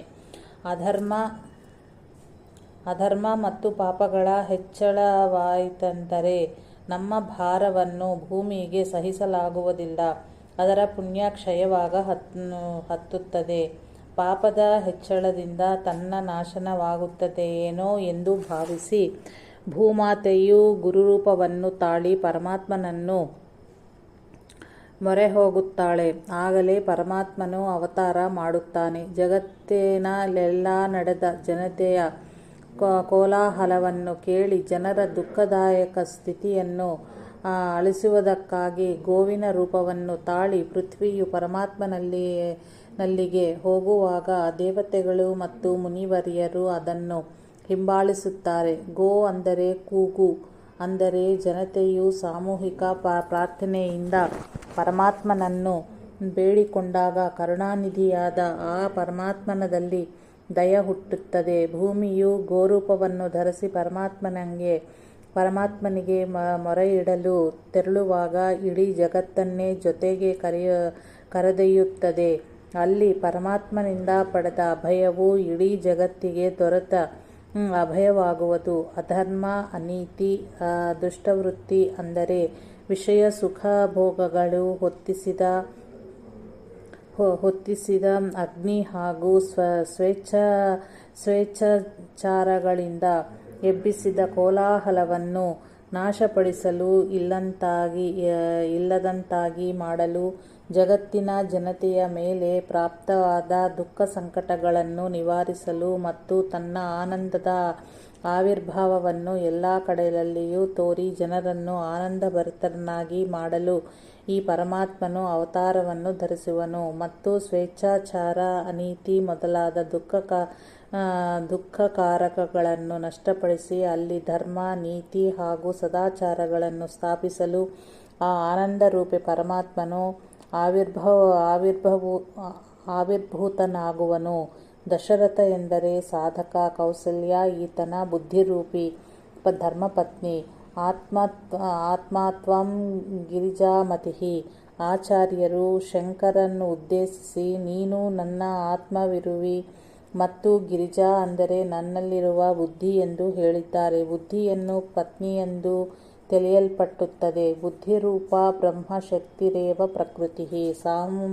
ಸಾಮುದಾಯಿಕ ಪ್ರಜೆಗಳ ಕೂಡುವಿಕೆಯೇ ರೂಪವೇ ರಾಜ ಎಂದು ತಿಳಿಯಲ್ಪಟ್ಟುತ್ತದೆ. ಹಾಗೂ ಅವನ ಬುದ್ಧಿರೂಪಿ ಶಕ್ತಿಯು ಸರ್ವತೋಪರಿಯಿಂದ ಯೋಗ್ಯವಾಯಿತೆಂದರೆ ಅಲ್ಲಿ ಪರಮಾತ್ಮನ ಅವತಾರವಾಗುತ್ತದೆ. ಅಂದರೆ ಈ ಜಗತ್ತಿನ ಯಾವ ಆನಂದ ಘನ ರೂಪವಿರುವುದೋ ಅದರ ಆವಿರ್ಭೂತವಾಗುತ್ತದೆ. ಸಾಧಕನು ಸರ್ವತೋಪರಿಯಿಂದ ಶ್ರದ್ಧಾ ಭಕ್ತಿ ವೈರಾಗ್ಯಗಳನ್ನು ಅಳವಡಿಸಿಕೊಂಡು ಆತ್ಮ ಸಾಕ್ಷಾತ್ಕಾರಕ್ಕೆ ಸರ್ವಪರಿಯಿಂದ ಅನುಕೂಲವಾದ ಆಚರಣೆಯಿಂದ ನಡೆದುಕೊಳ್ಳುವನೋ ಆ ಕಾಲಕ್ಕೆ ಆತನ ಬುದ್ಧಿರೂಪಿ ಕೌಸಲ್ಯಲ್ಲಿ ಆ ಆನಂದ ಘನರೂಪದ ಆವಿರ್ಭಾವ ಆಗುವುದು. ಅದೇ ಆತ್ಮ ಸಾಕ್ಷಾತ್ಕಾರ ಮತ್ತು ಅದೇ ಶ್ರೀರಾಮನ ಅವತಾರವು. ಹಲವು ವ್ಯಕ್ತಿಗಳು ಕೂಡಿದಾಗ ಒಂದು ಸಮಾಜವು ನಿರ್ಮಾಣವಾಗುತ್ತದೆ. ಒಬ್ಬೊಬ್ಬನಾಗಿ ಸುಧಾರಿಸುತ್ತಾ ಹೋದರೆ ತನ್ನಿಂದಾತನೇ ಇಡೀ ಸಮಾಜವೇ ಸುಧಾರಿಸುತ್ತದೆ. ಆದುದರಿಂದ ಸಮಾಜ ಸುಧಾರಣೆಯ ಮುಖ್ಯ ಉಪಾಯವೆಂದರೆ ಪ್ರತಿಯೊಬ್ಬ ವ್ಯಕ್ತಿಯು ಮೊದಲು ತನ್ನನ್ನು ತಾನು ತಿಳಿದುಕೊಳ್ಳುವುದು. ಹೀಗಾದಲ್ಲಿ ಸಮಾಜೋದ್ಧಾರವು ಬಹು ಬೇಗನೆ ಸಾಧಿಸುವುದು. ಧರ್ಮಪತ್ನಿಯಾದವಳು ಸ್ವಭಾವತಃ ಯೋಗ್ಯಳಾದವಳಿದ್ದರೆ ಮಾತ್ರ ಜೀವನವು ಆನಂದಮಯವಾಗುತ್ತದೆ. ಬುದ್ಧಿಯೂ ಸಹ ಮನುಷ್ಯನಿಗೆ ಧರ್ಮಪತ್ನಿ ಹಾಗೂ ಶಕ್ತಿಯೆನಿಸುವುದು. ಅವಳು ಅನುಕೂಲವಾಗಿ ಸದಾಚಾರ ಸಂಪನ್ನಳಾದರೆ ಆ ಪರಮಾತ್ಮನ ಸಾಕ್ಷಾತ್ಕಾರವಾಗುವುದು. ಇದು ಸತ್ಯವಾಗಿ ಶ್ರೀರಾಮನ ಅವತಾರವು. ಇದೇ ನಿಜವಾದ ಆ ಶ್ರೀರಾಮನ ದರ್ಶನವು. ಶೃಣಿದೇವಿ ಪ್ರವಕ್ಷ್ಯಾಮಿ ಗುಹ್ಯಾದ್ಗುಹ್ಯತರಂ ಮಹತ್ ಆಧ್ಯಾತ್ಮ ರಾಮಚರಿತಂ ರಾಮೇಣೋಕ್ತಂ ಪುರಾ ಮಮ. ಪಾರ್ವತಿ ಎಂದರೆ ಶಂಕರನ ಬುದ್ಧಿ. ಆತ್ಮತ್ವಂ ಗಿರಿಜಾಮತಿಃ. ಆತ್ಮವು ಮಹಾದೇವನಾಗಿರುತ್ತಾನೆ. ಆತನ ಮತಿ. ಬುದ್ಧಿ ಎಂದರೆ ಗಿರಿಜೆಯು. ಬುದ್ಧಿಯು ಲಕ್ಷಣವು ಪ್ರಕಾರ ರೂಪವಾಗಿರುವುದು. ಬುದ್ಧಿಯು ತಿಳುವಳಿಕೆಯ ರೂಪವಾಗಿರುವುದು. ಅದನ್ನು ಸತ್ಪ್ರವೃತ್ತವಾಗಿ ಮಾಡಬೇಕು. ಅದು ಯಾವಾಗಲೂ ವಿಷಯದ ಕಡೆಗೆ ಓಡುತ್ತದೆ. ಅದನ್ನು ಆತ್ಮಸ್ವರೂಪದ ಕಡೆಗೆ ಎಳೆದು ತರಬೇಕು. ಬುದ್ಧಿಗೆ ಆಧ್ಯಾತ್ಮ ಆತ್ಮ ಸಂಬಂಧಿಯಾದ ವಿಚಾರಗಳನ್ನು ಕಳಿಸಿರುತ್ತದೆ. ಅವು ಯಾವ್ಯಾವು ಅಂದರೆ ಶ್ರೀರಾಮನವು ಆಧ್ಯಾತ್ಮದ ವಿಚಾರವನ್ನು ಪ್ರತ್ಯಕ್ಷ ಶ್ರೀರಾಮನೇ ತಿಳಿಸಿಕೊಟ್ಟಿದ್ದಾನೆ. ಹಾಗೆಯೇ ಶ್ರೀಶಂಕರನೂ ಸಹ ಪಾರ್ವತಿಗೆ ಯಾವುದರಿಂದ ಬುದ್ಧಿಯು ನಿವೃತ್ತಿಪರವಾಗುವುದೆಂದು ತಿಳಿಸಿ ಹೇಳಿದ್ದಾನೆ. ಪಾರ್ವತಿಗೆ ಎಂದರೆ ಪರ್ಯಾಯದಿಂದಾಗಿ ಆತನು ತನ್ನ ಬುದ್ಧಿಗೆ ಬೋಧನೆ ಮಾಡಿದ್ದಾನೆ. ಹಾಗೂ ನಮಗೂ ಸಹ ಅದೇ ಪಾಠ ಹಾಕಿಕೊಟ್ಟಿದ್ದಾನೆ. ನಮ್ಮ ಜೀವನವು ತಾಪತ್ರಯಗಳಿಂದ ತುಂಬಿ ತೊಂದರೆಗೀಡಾಗಿದೆ. ಆ ತ್ರಿತಾಪಗಳಿಂದ ಶಾಂತಿ ಪಡೆದು ನಾವು ಆನಂದವನ್ನು ಹೊಂದಬೇಕಾಗಿದೆ. ಯಾವುದರ ಶ್ರವಣದಿಂದ ಮುಕ್ತಿಯು ಪ್ರಾಪ್ತವಾಗುವುದೋ ಅಂತಹ ಆಧ್ಯಾತ್ಮ ವಿಚಾರಗಳನ್ನು ಶಂಕರನು ಪಾರ್ವತಿಗೆ ತಿಳಿಸಿದ್ದಾನೆ. ಬುದ್ಧಿರೂಪಿಯಾದ ಪಾರ್ವತಿಗೆ ಆತ್ಮ ಸಾಕ್ಷಾತ್ಕಾರವನ್ನು ನೀಡುವ ಆ ಶಂಕರ ಶರೋತಿ ಇತಿ ಶಂಕರಃ. ಇಲ್ಲಿ ಸಾಧಕ ಮತ್ತು ಬುದ್ಧಿಗಳೆರಡಕ್ಕೂ ಹೇಗೆ ಸಂಬಂಧವೋ ಹಾಗೆಯೇ ದಶರಥ ಕೌಸಲ್ಯರಲ್ಲಿಯೂ ಇದೆ. ತಾನು ದಶರಥ ತನ್ನ ಬುದ್ಧಿ ಅಂದರೆ ಕೌಸಲ್ಯ ಅವಳನ್ನು ತನ್ನವಳನ್ನಾಗಿ ಮಾಡಿ ತನ್ನ ತಂತ್ರದಂತೆ ನಡೆಯುವುದಂತೆ ಮಾಡಬೇಕಾಗಿದೆ. ಅವಳನ್ನು ಸದಾಚಾರ ಸಂಪನ್ನ, ಭಕ್ತಿಪೂರ್ಣ, ಜ್ಞಾನಾದಿ ವಿಚಾರಗಳಿಂದ ಯುಕ್ತಳನ್ನಾಗಿ ಮಾಡಬೇಕಾಗಿದೆ. ಅವಳನ್ನು ಆತ್ಮಕಾರಕಳನ್ನಾಗಿ ಮಾಡಬೇಕಾಗಿದೆ. ಬುದ್ಧಿಯು ಆತ್ಮಕಾರವಾದ ಕೂಡಲೇ ಆತ್ಮಸ್ವರೂಪದ ಸಾಕ್ಷಾತ್ಕಾರವು ದೊರೆಯುವುದು. ರಾಮನು ಆತ್ಮ ರಾಮನು ಇರುತ್ತಾನೆ. ಆತನ ಜನ್ಮದಿನವಾದ ಇಂದು ಆತನ ಉಪಾಸನೆ ಹಾಗೂ ಪ್ರಾರ್ಥನೆಗಳನ್ನು ಮಾಡುವುದರಿಂದ ಆತನ ಸ್ವರೂಪ ದರ್ಶನ ಲಾಭದ ಪ್ರಾಪ್ತಿ ನಮಗಾತನಿಂದ ದೊರೆಯುವುದು. ಲಾಭದ ಪ್ರಾಪ್ತಿ ಆತನಿಂದ ದೊರೆಯುವುದು. ದಶೇಂದ್ರಿಯಗಳ ಸುಖಾಭಿಮಾನವೆಂದರೆ ರಾವಣ. ಆತನು ರಾಮಸ್ವರೂಪದ ತಿಳಿವಳಿಕೆ ಎಂಬ ಸೀತೆಯನ್ನು ಸೆಳೆದೊಯ್ದನು. ದೇಹಾತ್ಮ ಬುದ್ಧಿಯ ಮದೋನ್ಮತ್ತ ಆ ರಾವಣ ರೂಪವೇ ಇಂದು ಸಾತ್ವಿಕರಾದ ನಮ್ಮನ್ನು ಪೀಡಿಸುತ್ತದೆ. ಆದುದರಿಂದ ನಾವು ಆ ಶ್ರೀರಾಮನ ಪ್ರಾರ್ಥನೆಯನ್ನು ಈ ರೀತಿ ಮಾಡಬೇಕಾಗಿದೆ. ನಿನ್ನ ಆನಂದ ರೂಪದ ಆವಿರ್ಭಾವವು ನಮ್ಮ ಹೃದಯದಲ್ಲಿ ಆದ ವಿನಾ ಆ ಮದೋನ್ಮತ್ತ ರೂಪಿ ರಾವಣ ನಾಶವಾಗಲಾರದು. ಅಲ್ಲದೆ ಆ ನಿನ್ನ ಆನಂದ ಘನ ಸ್ವರೂಪದ ತಿಳಿವಳಿಕೆಯು ನಮ್ಮಲ್ಲಿ ಪ್ರಾಪ್ತವಾಗಲಾರದು. ಆದುದರಿಂದ ಆ ಮದೋನ್ಮತ್ತ ರೂಪಿ ರಾವಣನನ್ನು ನಾಶಪಡಿಸುವುದರ ಸಲುವಾಗಿ ನೀನು ನಮ್ಮ ಹೃದಯದಲ್ಲಿ ಅವತರಿಸಿ ಆ ನಿನ್ನ ತಿಳಿವಳಿಕೆಯ ಸ್ವರೂಪವಾದ ಸೀತೆಯನ್ನು ಬಂಧಮುಕ್ತಳನ್ನಾಗಿ ಮಾಡು. ಸತ್ಕರ್ಮ ರೂಪಿ ದೇವಿಯನ್ನು ಬಿಡಿಸು. ಬುದ್ಧಿರೂಪಿ ಕೌಸಲ್ಯ ಗರ್ಭವೆಂದರೆ ಅಹಂಭಾವದ ಶ್ರುತಿ. ಆ ಶ್ರುತಿಯಲ್ಲಿ ಆತ್ಮ ಸಾಕ್ಷಾತ್ಕಾರ ಆಗುವುದು. ಅದರಿಂದಲೇ ನಮ್ಮ ತೃಪ್ತಿಯಾಗಿರಬೇಕಾಗಿದೆ. ಆ ಅಹಂಭಾವದ ಸ್ಮೃತಿಯು ದೇಹವಲ್ಲ. ಅದು ಯಾವ ಮಂಗಳಮಯ ಆನಂದ ಮಹೋದಧಿಯಿಂದ ನಿರ್ಮಾಣವಾಯಿತೋ ಆ ಆನಂದ ಮಹೋದಧಿಯಲ್ಲಿಯೇ ನಾನು ಎಂಬ ಇಂತಹ ನಿಜವಾದ ಆನಂದದ ಅನುಭವ ಬಂದು ಆತ್ಮಸ್ವರೂಪದ ಸಾಕ್ಷಾತ್ಕಾರವಾಗಿ ಆ ಆನಂದವು ಅಖಂಡವಾಗಿಯೂ ಸ್ಥಿರವಾಗಿಯೂ ಪ್ರಕಟವಾಯಿತೆಂದರೆ ಶ್ರೀರಾಮನ ಅವತಾರವಾಯಿತು. ಆತನು ಆ ರಾವಣನನ್ನು ನಾಶಪಡಿಸಿದನು ಮತ್ತು ಸರ್ವತ್ರ ರಾಮರಾಜ್ಯದ ಗಡಿ ವ್ಯಾಪಿಸಿತು ಹಾಗೂ ಸಮಸ್ತ ಭಾರತದಲ್ಲಿ ರಾಮರಾಜ್ಯದ ಸ್ಥಾಪನೆ ಆಯಿತು. ಬ್ರಹ್ಮ ವಿದ್ಯಾತ್ ತಸ್ಯಾಂ ರಮತಃ ಇತಿ ಭಾರತಃ. ರೂಪಿ ಬ್ರಹ್ಮ ವಿದ್ಯೆಯಲ್ಲಿ ರಮಣವಾಗುವ ಈ ಭಾರತದಲ್ಲಿ ಬ್ರಹ್ಮವಿದ್ಯಾಲಕ್ಷಿತವಾದ ಆತ್ಮಾನಂದ ರೂಪದ ರಾಮರಾಜ್ಯದ ಸ್ಥಾಪನೆ ಆಯಿತು ಹಾಗೂ ಅಖಂಡ ಭಾರತವು ಆ ಆತ್ಮಾನಂದಲ್ಲಿ ರಮಿಸಲು ತೊಡಗಿತೆಂದರೆ ನಮ್ಮ ಜೀವನವು ನಿತ್ಯ ತೃಪ್ತವಾಯಿತು. ಸೀತಾಕಾಂತ ಸ್ಮರಣಂ. ಜಯ ಜಯ ರಾಮ. ಓಂ ತತ್ಸತ್. ಇಲ್ಲಿ ಈ ವರ್ಷ ಶ್ರೀಧರ ದತ್ತ ಜಯಂತಿ, ದಾಸನವಮಿ ಮತ್ತು ಶ್ರೀರಾಮನವಮಿ ಹೀಗೆ ಈ 3 ಉತ್ಸವಗಳು ಬಹಳ ಹೆಚ್ಚಿನ ವಿಜೃಂಭಣೆಯಿಂದ ನಡೆದವು. ಎಲ್ಲ ಜನರು ಅಷ್ಟೇ ಆಸಕ್ತಿ ಹುರುಪಿನಿಂದ ಶ್ರೀಗಳವರ ಆಜ್ಞೆಯನ್ನು ಶಿರಸಾವಹಿಸಿ ಸೇವಾನಿರತರಾಗಿದ್ದರು. ಆವಾಗ ವದ್ದಳ್ಳಿಯ ಸುತ್ತಮುತ್ತ ಯಾಕೆ ಸಾಗರ ಪ್ರಾಂತದಲ್ಲಿ ಹುಡುಗರಿಂದ ಮಧುಕರವರೆಗಿನ ಬ್ರಾಹ್ಮಣರಲ್ಲಿ ಶಿಖಾ ಸೂತ್ರಧಾರಿಯಲ್ಲದೆ ಆಚಾರಹೀನನಾದವನು ಸಿಗುವುದು ದುರ್ಲಭವಾಗಿತ್ತೆಂದು ಒಪ್ಪುವುದು. ಆ ವರ್ಷ ಎಷ್ಟೋ ಜನರು ಶ್ರೀಗಳವರಿಂದ ಮಂತ್ರಾನುಗ್ರಹವನ್ನು ಪಡೆದರು. ಶ್ರೀಗಳವರ ಸನ್ನಿಧಿಯಲ್ಲಿ ಸರ್ವಸಾಧಾರಣವಾಗಿ ಎಲ್ಲ ಕಡೆಗಳಲ್ಲೂ ನಡೆಯುತ್ತಿದ್ದ ಉತ್ಸವಗಳ ಸ್ಥೂಲ ಪರಿಚಯ ಈ ಕೆಳಗಿನಂತಿದೆ. ಉತ್ಸವದ ಪ್ರಾರಂಭಕ್ಕೆ ಕೆಲವು ದಿವಸ ಮೊದಲೇ ಆಚಾರ್ಯನಿಷ್ಠರಾದ ವಿದ್ಯಾವಂತ ವೈದಿಕರಿಗೆ ಉತ್ಸವದ ಪ್ರಾರಂಭದ ಮುಂಚಿನ ದಿನವೇ ಬರುವಂತೆ ಆಮಂತ್ರಣ ಕಳುಹಿಸಿ ಸದಾಚಾರ ಸಂಪನ್ನ ಸದ್ಭಕ್ತರಾದ ಸಪತ್ನೀಕ ಗೃಹಸ್ಥರೊಬ್ಬರನ್ನು ಉತ್ಸವದ ಕರ್ಮಾಂಗಕ್ಕೆ ಯಜಮಾನನಾಗಿ ನೇಮಿಸಲ್ಪಟ್ಟಿತು. ಉತ್ಸವದ ಅನುಷ್ಠಾನ ಕಾರ್ಯಕ್ರಮಗಳಲ್ಲಿ ಭಾಗವಹಿಸುವ ಪ್ರತಿಯೊಬ್ಬ ವೈದಿಕನು ಶಿಖಾಬದ್ಧನಾಗಿರಬೇಕು ಮತ್ತು ಮುಖಕ್ಷೌರ ಮಾಡಿಕೊಳ್ಳುವಂತಿರಲಿಲ್ಲ. ಮಡಿಯಲ್ಲಿಯೇ ಒಣಗಿಸಿದ ವಸ್ತ್ರ ಅಥವಾ ನಾರುಮಡಿಯನ್ನು ಅನುಷ್ಠಾನ ಕಾಲದಲ್ಲಿ ಉಪಯೋಗಿಸಬೇಕು. ಬೆಳಗ್ಗೆ ಸ್ವಲ್ಪ ಮುಂಚಿತವಾಗಿಯೇ ಎದ್ದು ಸ್ನಾನ ಸಂಧ್ಯಾದಿ ಮತ್ತು ನಿತ್ಯಾನುಷ್ಠಾನಗಳನ್ನು ತೀರಿಸಿಕೊಳ್ಳಬೇಕು. ಆಮೇಲೆ ಹಾಲು ಹಣ್ಣುಗಳ ಉಪಹಾರ ನೀಡಲಾಗುತ್ತಿತ್ತು.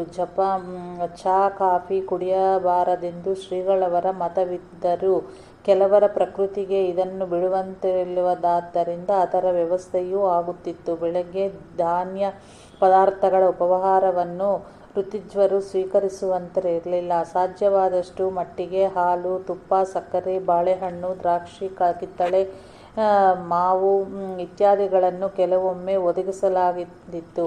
ಉಪಾಹಾರದ ಅನಂತರ ಪುನಃ ಸ್ನಾನ ಮಾಡಿಯೇ ಉತ್ಸವದ ಅನುಷ್ಠಾನ ಕಾರ್ಯಕ್ರಮದಲ್ಲಿ ಭಾಗವಹಿಸಬೇಕು. ತಮ್ಮ ತಮ್ಮ ಭಾಗಕ್ಕೆ ಬಂದ ಅನುಷ್ಠಾನವನ್ನು ಪ್ರಾರಂಭದ ದಿನ ಯಾವ ಜಾಗದಲ್ಲಿ ಪ್ರಾರಂಭಿಸಿದ್ದರೋ ನಿತ್ಯವೂ ಆ ಸ್ಥಳದಲ್ಲಿಯೇ ಮಾಡಬೇಕು. ಜಪ ಪಾರಾಯಣಾದಿ ಅನುಷ್ಠಾನಕ್ಕೆ ಕುಳಿತ ಮೇಲೆ ಆಯಾ ದಿನದ ಅನುಷ್ಠಾನ ಪೂರೈಸದೆ ಆಸನ ಬಿಟ್ಟು ಏಳಬಾರದು. ಜಪವನ್ನು ಇನ್ನೊಬ್ಬರಿಗೆ ಕೇಳಿಸದಷ್ಟು ಸಣ್ಣದಾಗಿ ಮತ್ತು ಪಾರಾಯಣಗಳನ್ನು ಮಧ್ಯಮ ಸ್ವರದಲ್ಲಿ ಮಾಡಬೇಕು. ವಿಶೇಷ ಅವಶ್ಯಕತೆಯ ಹೊರತಾಗಿ ಅನುಷ್ಠಾನ ಕಾಲದಲ್ಲಿ ಯಾರೂ ಮಾತನಾಡಬಾರದು. ಋತ್ವಿರ್ವಗಣೆ ಪಡೆದವರು ಉತ್ಸವದ ಮಂಗಲದ ವರೆಗೆ ಉತ್ಸವದ ಕ್ಷೇತ್ರವನ್ನು ಬಿಟ್ಟು ಇನ್ನೆಲ್ಲೂ ಹೋಗಬಾರದು. ಆಚಾರಹೀನಂ ನ ಪುನಂತಿ ವೇದಾಃ.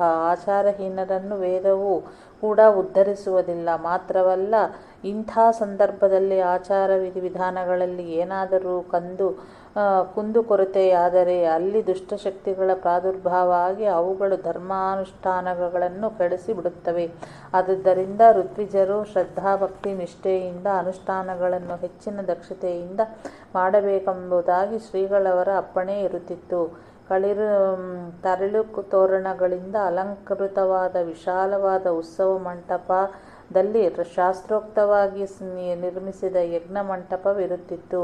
ಮಧ್ಯಾಹ್ನ ಊಟವಾದ ಮೇಲೆ ಋತ್ವಿಜರಿಗೆ ಸ್ವಲ್ಪ ವಿಶ್ರಾಂತಿ, ಆಮೇಲೆ ಸತ್ಸಂಗ ಪ್ರವಚನಗಳು ನಡೆಯುತ್ತಿತ್ತು. ಸಾಯಂ ಸಂಧ್ಯಾದಿಗಳನ್ನು ಮುಗಿಸಿ ಅಷ್ಟಾವಧಾನ ಸೇವಾ ಕಾರ್ಯಕ್ರಮಕ್ಕಾಗಿ ಅನಂತರ ಉಪಹಾರ ವಿಶ್ರಾಂತಿ. ಇದು ಋತ್ವಿಜರಿಗೆ ಸಂಬಂಧಿಸಿದ ಅಲ್ಪ ಪರಿಚಯ. ಇನ್ನು ಸಾಮೂಹಿಕ ಜನಗಳ ವಿಷಯ ಹೋದರೆ ಶ್ರೀಧರ ಸ್ವಾಮಿಗಳು ಇಂಥ ಕಡೆಗೆ ಇದ್ದಾರೆ, ಇಂಥಲ್ಲಿ ಉತ್ಸವ ನಡೆಯುತ್ತದೆ ಎಂಬ ಸುದ್ದಿ ಜನರಿಗೆ ವಾಯುವೇಗದಿಂದ ಹರಡಿ ಬಿಡುತ್ತಿತ್ತು. ಶ್ರೀಗಳವರು ಪ್ರತಿ ವರ್ಷವೂ ಉತ್ಸವ ನಡೆಸುತ್ತಿದ್ದರಿಂದ ಜನರು ಇದರ ನಿರೀಕ್ಷಣೆಯಲ್ಲಿ ಇರುತ್ತಿದ್ದರು. ಉತ್ಸವದ ನಿಮಂತ್ರಣ ಪತ್ರಿಕೆಯನ್ನು ಮುದ್ರಿಸಿ ಹಂಚಲಾಗುತ್ತಿತ್ತು. ತಂಡೋಪತಂಡವಾಗಿ ಆಬಾಲ ವೃದ್ಧ ಸ್ತ್ರೀ ಪುರುಷ ಭಕ್ತ ಜನರು ಬರುತ್ತಿದ್ದರು. ಶ್ರೀಗಳವರ ಸನ್ನಿಧಿಗೆ ಬರುವುದೆಂದರೆ ಪ್ರತಿಯೊಬ್ಬನಿಗೂ ತನ್ನ ತಾಯಿಯ ಬಳಿಗೆ ಬರುವುದಕ್ಕಿಂತಲೂ ಹೆಚ್ಚಿನ ಉತ್ಸಾಹ ಸಂತೋಷವೂ ಉಂಟಾಗಿ ನಿರ್ಭಯತೆಯಿಂದ ಬರುತ್ತಿದ್ದರು. ಪ್ರತಿಯೊಬ್ಬ ಭಕ್ತನೂ ಕೂಡ ಶ್ರೀಗಳವರ ಆಜ್ಞೆಯನ್ನು ನಿಯಮಗಳನ್ನು ಪಾಲಿಸುತ್ತಾ ತನೋ ಮನ ಧನ ಧಾನ್ಯಗಳಿಂದ ಯಥಾಶಕ್ತಿ ಸೇವೆಗೈಯುತ್ತಿದ್ದರು. ಶ್ರೀಗಳವರು ನೆರವೇರಿಸುವ ಈ ಉತ್ಸವ ಮುಂತಾದ ಪ್ರತಿಯೊಂದು ಕಾರ್ಯವೂ ನಮಗಾಗಿ, ನಮ್ಮ ಉದ್ಧಾರಕ್ಕಾಗಿಯೇ ಸರಿ. ಮಾತ್ರವಲ್ಲ, ಶ್ರೀಗಳವರ ಅವತಾರವೂ ಕೂಡ ನಮ್ಮಂತಹ ಪಾಮರ ಜೀವಿಗಳ ಉದ್ಧಾರಕ್ಕಾಗಿಯೇ ಆಗಿದೆ. ಶ್ರೀ ಗುರುವಿನ ಸೇವೆ, ಆತನ ಕೃಪೆಯಿಂದಲೇ ನಮ್ಮ ಇಹಪರ ಜೀವನದ ಸಾರ್ಥಕತೆಯೂ ಆಗಬೇಕಾಗಿದೆ ಎಂದು ತಿಳಿದು ಪ್ರತಿಯೊಬ್ಬರೂ ಶಕ್ತಿ ಮೀರಿ ಸೇವೆಯಲ್ಲಿ ತೊಡಗುತ್ತಿದ್ದರು. ಹೆಂಗಸರ ಮತ್ತು ಮಕ್ಕಳ ಸೇವೆಯೂ ಕೂಡ ನೋಡುವಂತಿರುತ್ತಿತ್ತು. ಗುರು ದತ್ತಾತ್ರೇಯ ಶ್ರೀಪಾದರಾಯ, ನರಸಿಂಹ ಶ್ರೀಧರ ಗುರುರಾಯ, ಜಯ ಜಯ ಶ್ರೀಧರ ಗುರುಬ್ರಹ್ಮ, ಜಯ ಗುರು ಶ್ರೀಧರ ಪರಬ್ರಹ್ಮ, ಶ್ರೀಧರ ಗುರುವರ ಗುರುಬ್ರಹ್ಮ, ಗುರುವೇ ಸಾಕ್ಷಾತ್ ಪರಬ್ರಹ್ಮ ಮುಂತಾದ ಭಜನೆ ನಾಮಸ್ಮರಣೆಗಳನ್ನು ಮಾಡುತ್ತಾ ಕಸ ಗುಡಿಸುವುದು, ಸಾರಿಸುವುದು, ರಂಗವಲ್ಲಿ ಹಾಕುವುದು, ಹೂ ತುಳಸಿ ಹಾರ ಮಾಡುವುದು, ಅಡಿಗೆಗೆ ಬೇಕಾದ ಸಾಮಾನುಗಳನ್ನು ಹಸನು ಮಾಡುವುದು, ತರಕಾರಿ ಹೆಚ್ಚುವುದು, ತಂಗಿಕಾಯಿ ತುರಿಯುವುದು, ಬಾಳೆ ಎಲೆ ಸೋಸುವುದು, ಊಟ ಉಪಹಾರ ಬಡಿಸುವುದು, ಕೆಲಸದಲ್ಲಿ ಗಂಡಸರಿಗೆ ಸಹಾಯಕವಾಗುವುದು ಇತ್ಯಾದಿ ಸೇವೆಗಳಲ್ಲಿ ಹೆಂಗಸರು ನಿರತರಾಗಿ ಮೈಮರೆಯುತ್ತಿದ್ದರು. ಹೆಂಗಸರಾಗಲಿ ಗಂಡಸರಾಗಲಿ ಸೇವೆಗಾಗಿ ನಾನು ಮುಂದೆ ತಾನು ಮುಂದು ಎಂದು ಸೇವೆಯ ಸಂಧಿಗಾಗಿ ಹಾತೊರೆಯಿತು ಸಿದ್ಧರಾಗಿದ್ದರು. ಹೊರಗಿನಿಂದ ಭಕ್ತಾದಿಗಳು ತರುವ ಧನ ಧಾನ್ಯಾದಿಗಳನ್ನು ಉಗ್ರಾಣಕ್ಕೆ ಒಯ್ದುವುದು, ಉಗ್ರಾಣದಿಂದ ಹೊರಗೆ ಅಡಿಗೆಗೆ ಬೇಕಾದಾಗ ತಂದುಕೊಡುವುದು, ಅಡಿಗೆ ಮನೆಗೆ, ಯಜ್ಞಶಾಲೆಗೆ ಕಟ್ಟಿಗೆ, ನೀರು ಮುಂತಾದವನ್ನು ಒದಗಿಸುವುದು, ಊಟ ಉಪಹಾರಾದಿಗಳನ್ನು ಬಡಿಸುವುದು, ಬಾಳೆ ಎಲೆ ತೆಗೆದುವುದು ಇತ್ಯಾದಿ ಸೇವೆಯಲ್ಲಿ ಗಂಡಸರು ನಿರತರಾಗಿದ್ದರು. ಸ್ತ್ರೀ ಪುರುಷರು ಬೆಳಗ್ಗೆ 4-5 ಗಂಟೆಗೆ ಸೇವೆಗೆ ಪ್ರಾರಂಭಿಸಿದರೆ ರಾತ್ರಿ 11-12 ಗಂಟೆಯವರೆಗೂ ಅವಿಶ್ರಾಂತವಾಗಿ ಉಚ್ಚ ನೀಚ ಭಾವನೆ ಇಲ್ಲದೆ ಶ್ರೀಗುರು ಸೇವೆಯಲ್ಲಿ ತನ್ಮಯರಾಗಿ ಇರುತ್ತಿದ್ದರು. ಬೆಳಿಗ್ಗೆ ಅವಲಕ್ಕಿ, ಉಪ್ಪಿಟ್ಟು, ಕಷಾಯ, ಕಾಫಿ, ಚಹಾಗಳ ಉಪಹಾರವನ್ನು ಎಲ್ಲರಿಗೂ ನೀಡಲಾಗುತ್ತಿತ್ತು. ಮಧ್ಯಾಹ್ನ ಊಟ, ರಾತ್ರಿಯ ಊಟ, ತಿಂಡಿ, ಹೆಸರು ಗಂಜಿ ವ್ಯವಸ್ಥೆ ಇದ್ದು ಬೇಕಾದದ್ದನ್ನು ಆರಿಸಿಕೊಳ್ಳಬಹುದಾಗಿತ್ತು. ಸಹಸ್ರಾರು ಸಂಖ್ಯೆಯಲ್ಲಿ ಜನರು ಸೇರುತ್ತಿದ್ದರು. ಉತ್ಸವದ ಪ್ರಾರಂಭದಲ್ಲಿ ಬಂದ ಭಕ್ತರನೇಕರು ಉತ್ಸವದ ಕೊನೆಯವರೆಗೂ ಗುರುಸೇವದಲ್ಲಿಯೇ ನಿರತರಾಗಿ ಇಲ್ಲಿಯೇ ಇರುತ್ತಿದ್ದರು. ಎಷ್ಟೇ ದೊಡ್ಡ ಸಮಾರಂಭವಾದರೂ ಯಾವುದೇ ಒಂದು ಜಗಳ, ಗಲಾಟೆ, ಕಳವು, ಸುಲಿಗೆ ಆಗುತ್ತಾ ಇರಲಿಲ್ಲ. ಎಲ್ಲಿಯಾದರೂ ಕೆಲವೊಂದು ವಸ್ತುಗಳು ಕೈತಪ್ಪಿ ಮರೆತು ಹೋದರೂ ಅವು ಯಾರಿಗಾದರೂ ಸಿಕ್ಕಿದಲ್ಲಿ ಅದನ್ನು ಕಾರ್ಯಾಲಯಕ್ಕೆ ತಲುಪಿಸುತ್ತಿದ್ದರು. ಅವನ್ನು ಆಮೇಲೆ ಕೂಗಿ ಹೇಳಿ ಕರೆದು ಅವರವರಿಗೆ ಕಾರ್ಯಾಲಯದಿಂದ ಕೊಡಲಾಗುತ್ತಿತ್ತು. ಎಲ್ಲ ಸ್ತ್ರೀ ಪುರುಷರು ಸಹ ಒಂದೇ ತಾಯಿಯ ಮಕ್ಕಳಂತೆ ಶ್ರೀಗುರು ಸನ್ನಿಧಿಯಲ್ಲಿ ಬಂದು ಭಗನಿಯರ ಪ್ರೇಮದಿಂದ ವರ್ತಿಸುತ್ತಿದ್ದರು. ಯಾರಿಗೂ ಯಾವುದೇ ರೀತಿಯೂ ಕುಂದು ಕೊರತೆ ದುಃಖವೂ ಕಾಣುತ್ತಾ ಇರಲಿಲ್ಲ. ಆನಂದಘನರೂಪವಾದ ಸದ್ಗುರುವಿನ ಸನ್ನಿಧಿಯಲ್ಲಿ ಎಲ್ಲರೂ ಆನಂದ ರೂಪಿಗಳಾಗಿಯೇ ಇರುತ್ತಿದ್ದರು. ಶ್ರೀಗಳವರು ನಿತ್ಯದಂತ ಪ್ರಾತಃ ಸ್ನಾನಾದಿಗಳನ್ನು ತೀರಿಸಿ ದೇವಸ್ಥಾನದಲ್ಲಿಯ ದೇವರು ಮತ್ತು ಯಾಗ ಶಾಲೆಯಲ್ಲಿ ಸ್ಥಾಪಿಸಲಾದ ಕಳಶ ದೇವತಾದಿಗಳ ದರ್ಶನ ಮಾಡಿ ಬಂದವರು ಹಾಲು ಹಣ್ಣುಗಳ ಅಲ್ಪೋಹಾರವನ್ನು ಸ್ವೀಕರಿಸಿ ಕಾರ್ಯಕರ್ತರಿಗೆ ಋತ್ವಿಜರಿಗೆ ಏನಾದರೂ ಹೇಳಿ ಕೇಳುವುದಿದ್ದರೆ ಅದನ್ನು ಮುಗಿಸಿ ಯಾಗ ಶಾಲೆಗೆ ಹೋಗಿ ಒಂದೆಡೆಗೆ ಮಧ್ಯಾಹ್ನದವರೆಗೂ ಕುಳಿತಿರುತ್ತಿದ್ದರು. ಯಜ್ಞಶಾಲೆಯಲ್ಲಿ ಒಂದೆಡೆಗೆ ವೇದೋಪನಿಷದಾದಿ ಪಾರಾಯಣಗಳು, ಇನ್ನೊಂದೆಡೆಗೆ ಜಪ ಹವನಾದಿಗಳು ನಡೆಯುತ್ತಿದ್ದವು. ಶ್ರೀಗಳವರು ಕೆಲವೊಮ್ಮೆ ಧ್ಯಾನಮಗ್ನರಾಗಿಯೂ ಕೆಲವೊಮ್ಮೆ ಉಪನಿಷದಾದಿ ಗ್ರಂಥಗಳ ಅವಲೋಕನೆ ಮಾಡುತ್ತಲೂ ಇರುತ್ತಿದ್ದರು. ಮಧ್ಯೆ ಮಧ್ಯೆ ಆ ಧರ್ಮಾನುಷ್ಠಾನಾದಿಗಳಿಗೆ ವಿಘ್ನ ಮಾಡಲೆಂದು ಬರುವ ದುಷ್ಟಶಕ್ತಿಗಳನ್ನು ತೀರ್ಥ ಬಿಟ್ಟು ಅಥವಾ ಪಾದಾಂಗುಷ್ಟವನ್ನು ನೆಲಕ್ಕೆ ಊರಿ ತಿಕ್ಕಿ ಇತ್ಯಾದಿ ತಮ್ಮ ಕ್ರಮದಿಂದ ನಾಶಗೊಳಿಸುತ್ತಿದ್ದರು. ತನ್ಮಧ್ಯೆ ಉತ್ಸವದ ಕಾರ್ಯಕರ್ತರು ಬಂದು ಕೇಳುವ ವಿಷಯಗಳಿಗೆ ಸಮರ್ಪಕವಾದ ಉತ್ತರ ನೀಡಿ ಮಾರ್ಗದರ್ಶಕವನ್ನು ಮಾಡುತ್ತಿದ್ದರು. ಹೀಗೆ ಶ್ರೀಗಳವರ ಚಿತ್ತವೃತ್ತಿಯು ಬಹುಮುಖವಾಗಿ ಹರಡಿ ಕೆಲಸ ಮಾಡುತ್ತಲಿದ್ದರೂ ಯಂತ್ರ ಮಂತ್ರಗಳಲ್ಲಿ ಸ್ವರ ಹಾಗೂ ಮಂತ್ರತಂತ್ರಗಳು ಸ್ವಲ್ಪ ಹೆಚ್ಚು ಕಡಿಮೆ ಆದರೂ ಅದು ದಟ್ಟನೆ ಶ್ರೀಗಳವರ ಗಮನಕ್ಕೆ ಬಂದು ಎಚ್ಚರಿಸುತ್ತಿದ್ದರು. ಇಂತಹ ಘಟನೆಗಳು ಹಲವಾರು ಸಲ ನಡೆದಿರುತ್ತವೆ. ಒಂದೊಮ್ಮೆ ವೈದಿಕರಿಗೆ ಒಮ್ಮೆಲೆ ಜ್ಞಾಪಕಕ್ಕೆ ಬಾರದಿದ್ದಾಗ ಶ್ರೀಗಳವರೇ ಜ್ಞಾಪಿಸಿ ತಪ್ಪುಗಳನ್ನು ತಿದ್ದಿ ತಿಳಿಸಿಕೊಟ್ಟು ಪ್ರಸಂಗಗಳು ಇವೆ. ಹೀಗೆ ಎಚ್ಚರಿಕೆ ಕೂಡುವುದಾಗಲಿ ತಿದ್ದುವುದಾಗಲಿ ಯಾವ ವೈದಿಕರಿಗೂ ಎಳ್ಳಷ್ಟು ಮನಸ್ಸಿಗೆ ನೋವಾಗುವಂತೆ ನೋಡಿಕೊಳ್ಳುವ ಮೃದು ಮಧುರ ಪ್ರೇಮದ ಶ್ರೀಗಳವರ ಆ ರೀತಿಯ ಒಂದು ವಿಶಿಷ್ಟವಾಗಿತ್ತು, ಆದರ್ಶವಾಗಿತ್ತು. ಶ್ರೀಗಳವರು ಕ್ರಮವಾಗಿ ವೇದಾಧ್ಯಯನ ಮಾಡಿದವರಾಗಿದ್ದರೂ ಇದೆಲ್ಲವೂ ಶ್ರೀಗಳವರಲ್ಲಿ ಕರತಲಾಮಲಕವಾಗಿದ್ದುದನ್ನು ಕಂಡು ಮಹಾ ವಿದ್ವಾಂಸರು ಅಚ್ಚರಿಪಡುತ್ತಿದ್ದರು, ತಲೆದೂಗುತ್ತಿದ್ದರು. ಶ್ರೀಗಳವರು ವೇದ ಸಂಪನ್ನರಷ್ಟೇ ಅಲ್ಲ, ವೇದ ಸ್ವರೂಪವೇ ಪೂರ್ಣ ಪುರುಷರೇ ಸರಿ ಎಂದು ಸಹೃದಯದಿಂದ ಕೊಂಡಾಡುತ್ತಿದ್ದರು.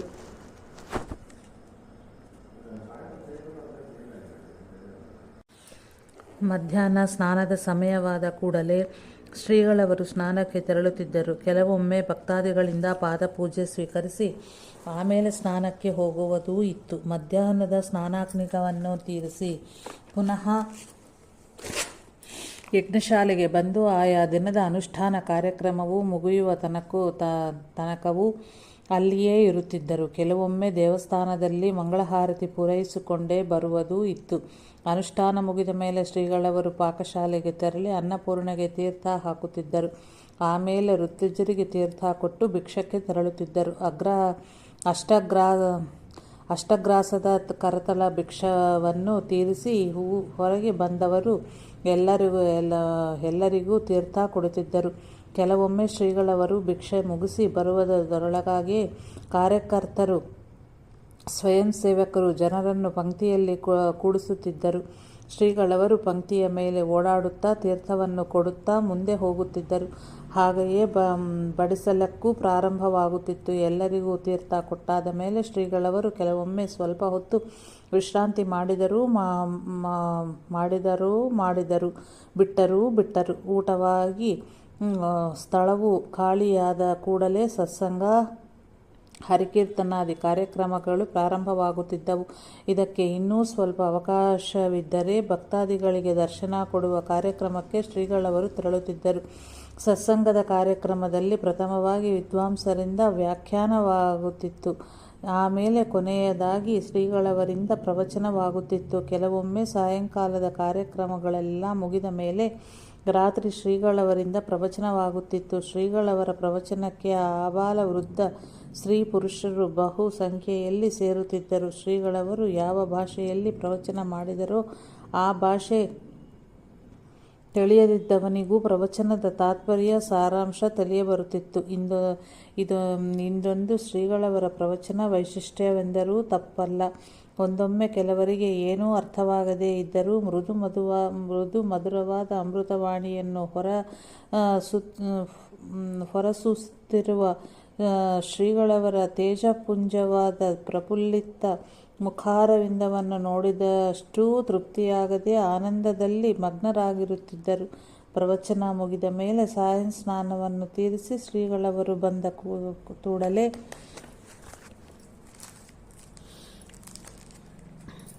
ಅಷ್ಟಾವಧಾನ ಸೇವೆಗೆ ಪ್ರಾರಂಭವಾಗುತ್ತಿತ್ತು. ವೇದೋಪನಿಷತ್ತು, ಪುರಾಣಾದಿ ಸೇವೆಗಳಲ್ಲದೆ ಸ್ತೋತ್ರ, ಸಂಗೀತ, ನೃತ್ಯಾದಿ ವಿವಿಧ ಸೇವೆಗಳು ನಡೆಯುತ್ತಿದ್ದವು. ಈ ಸೇವೆಗಳಿಗೆ ಭಕ್ತಾದಿಗಳು ನಾನು ಮುಂದೆ ತಾನು ಮುಂದೆ ಎಂದು ಉತ್ಸಾಹದಿಂದ ಮುಂದೆ ಬರುತ್ತಿದ್ದರು. ಹೀಗಾಗಿ ಈ ಅಷ್ಟಾವಧಾನ ಸೇವಾ ಕಾರ್ಯಕ್ರಮವು ತಾಸುಗಟ್ಟಲೆ ಆಗುವುದೂ ಇತ್ತು. ಇದಾದ ಮೇಲೆ ಶ್ರೀಗಳವರು ಸಾಯಂ ಉಪಾಹಾರಕ್ಕೆ ತೆರಳುತ್ತಿದ್ದರು. ಇತ್ತ ಋತ್ವಿಜರು ಭಕ್ತಾದಿಗಳಿಗೆಲ್ಲ ಸಾಯಂ ಊಟ ಉಪಹಾರ ನಡೆಯುತ್ತಿತ್ತು. ಉಪಹಾರ ತೀರಿಸಿ ಬಂದ ಶ್ರೀಗಳವರು ಆರ್ತರ ದುಃಖಗಳನ್ನು ಪರಿಹರಿಸುತ್ತಾ ಕುಳಿತುಬಿಟ್ಟರೆ ಒಮ್ಮೊಮ್ಮೆ ಮಧ್ಯರಾತ್ರಿ ಮೀರಿ ಹೋಗುತ್ತಿತ್ತು. ಆಮೇಲೆ ವಿಶ್ರಾಂತಿ. ಯಜ್ಞದ ಪೂರ್ಣಾಹುತಿ ಉತ್ಸವದ ಮಂಗಲದ ದಿನವಾಗಿದ್ದರೆ ಜನರ ಉತ್ಸಾಹ ಸಂಭ್ರಮಕ್ಕೆ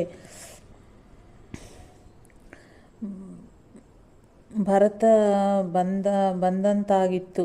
ಪೂರ್ಣಾಹುತಿಯು ಕಾಲದಲ್ಲಿ ಶ್ರೀ ಯಜ್ಞೇಶ್ವರ ಪೂಜೆಯನ್ನು ಶ್ರೀಗಳವರು ಸ್ವತಃ ಮಾಡಿ ತಮ್ಮ ಅಮೃತ ಹಸ್ತದಿಂದಲೇ 2 ಶ್ರೀಫಳಗಳನ್ನು ಯಜ್ಞೇಶ್ವರನಿಗೆ ಸಮರ್ಪಿಸಿ ಯಜ್ಞೇಶ್ವರವನ್ನು ತೃಪ್ತಿಗೊಳಿಸುತ್ತಿದ್ದರು. ಪೂಜಾ ಕಾಲದಲ್ಲಿ ವಸ್ತ್ರೋಪಚಾರ ಪೂಜೆಗೆ ಉತ್ತಮವಾದ ರೇಷ್ಮೆ ವಸ್ತ್ರವನ್ನು ಸಮರ್ಪಿಸುತ್ತಿದ್ದರು.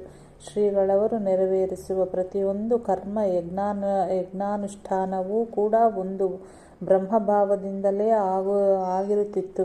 ಈ ಸಂದರ್ಭದಲ್ಲಿ ಬ್ರಹ್ಮಾರ್ಪಣಂ ಬ್ರಹ್ಮವಿಬ್ರಹಾಗ್ನೇ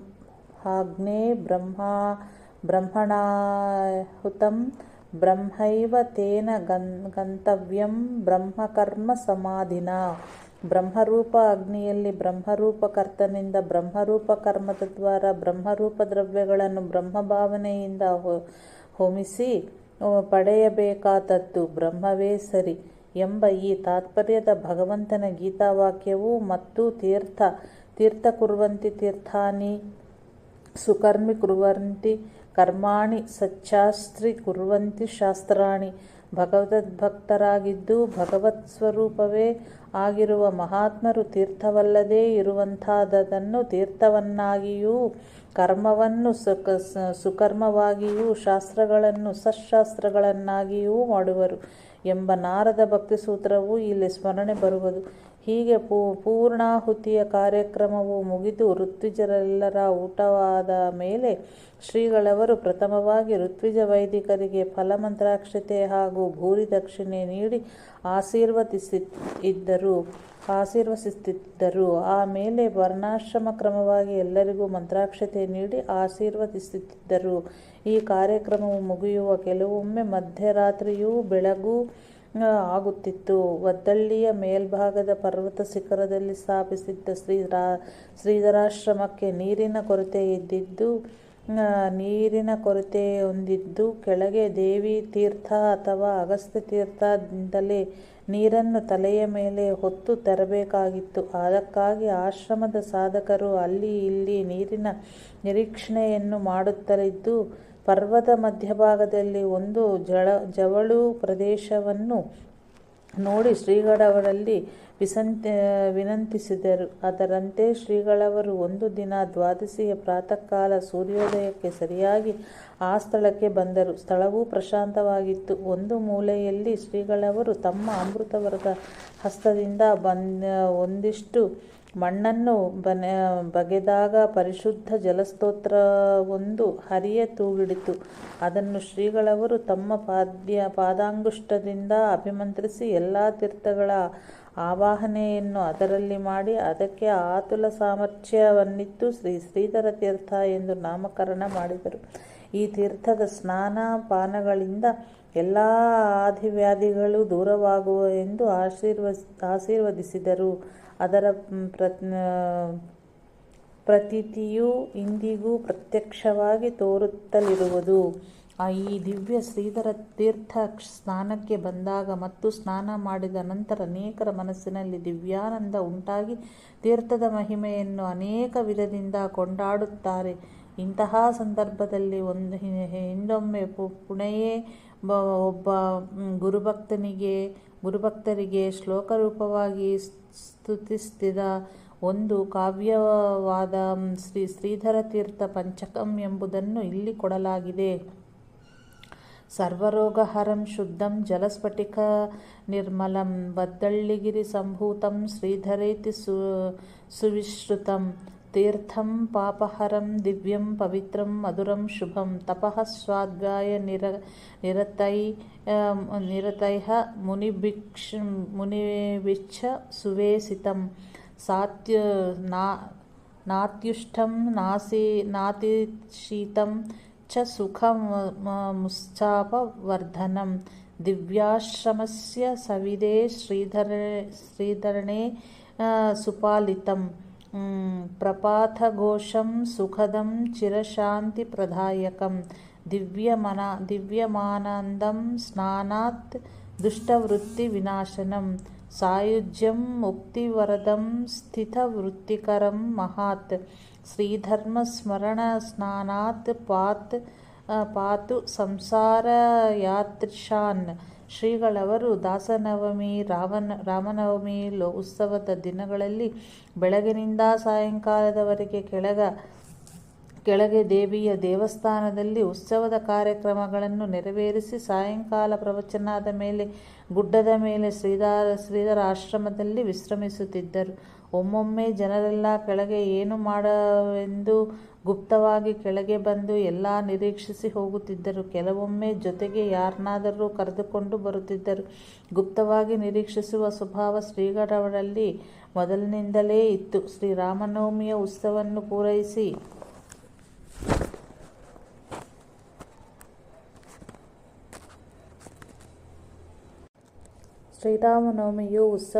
ಪೂರೈಸಿ ಏಪ್ರಿಲ್ 2, 1955 ಶನಿವಾರ ಗೀಜಗಾರು ಗೋಪಾಲಕೃಷ್ಣನ ಅಷ್ಟಬಂಧ ಪ್ರತಿಷ್ಠೆಯನ್ನು ಶ್ರೀಗಳವರು ತಮ್ಮ ಅಮೃತ ಹಸ್ತದಿಂದ ಮಾಡಿ ಶ್ರೀ ಹನುಮ ಜಯಂತಿಗೆ ಶ್ರೀ ಶಂಕರನಾರಾಯಣ ಕ್ಷೇತ್ರಕ್ಕೆ ತೆರಳಿದರು. ಶ್ರೀ ಶಂಕರನಾರಾಯಣ ಕ್ಷೇತ್ರ ಇಸವಿ 1955 ಕುಂದಾಪುರ ತಾಲೂಕಿನ ಶ್ರೀ ಶಂಕರನಾರಾಯಣ ಕ್ಷೇತ್ರಕ್ಕೆ ಈ ಹಿಂದೆ ಶ್ರೀಗಳವರ ಆಗಮನವಾದಾಗ ದೇವಸ್ಥಾನದ ಪ್ರಾಕಾರದಲ್ಲಿ ಪಂಚಮುಖಿ ಆಂಜನೇಯ ಪ್ರತಿಷ್ಠೆ ವಿಷಯ ಬಂದು ಅದರ ಕಟ್ಟಡ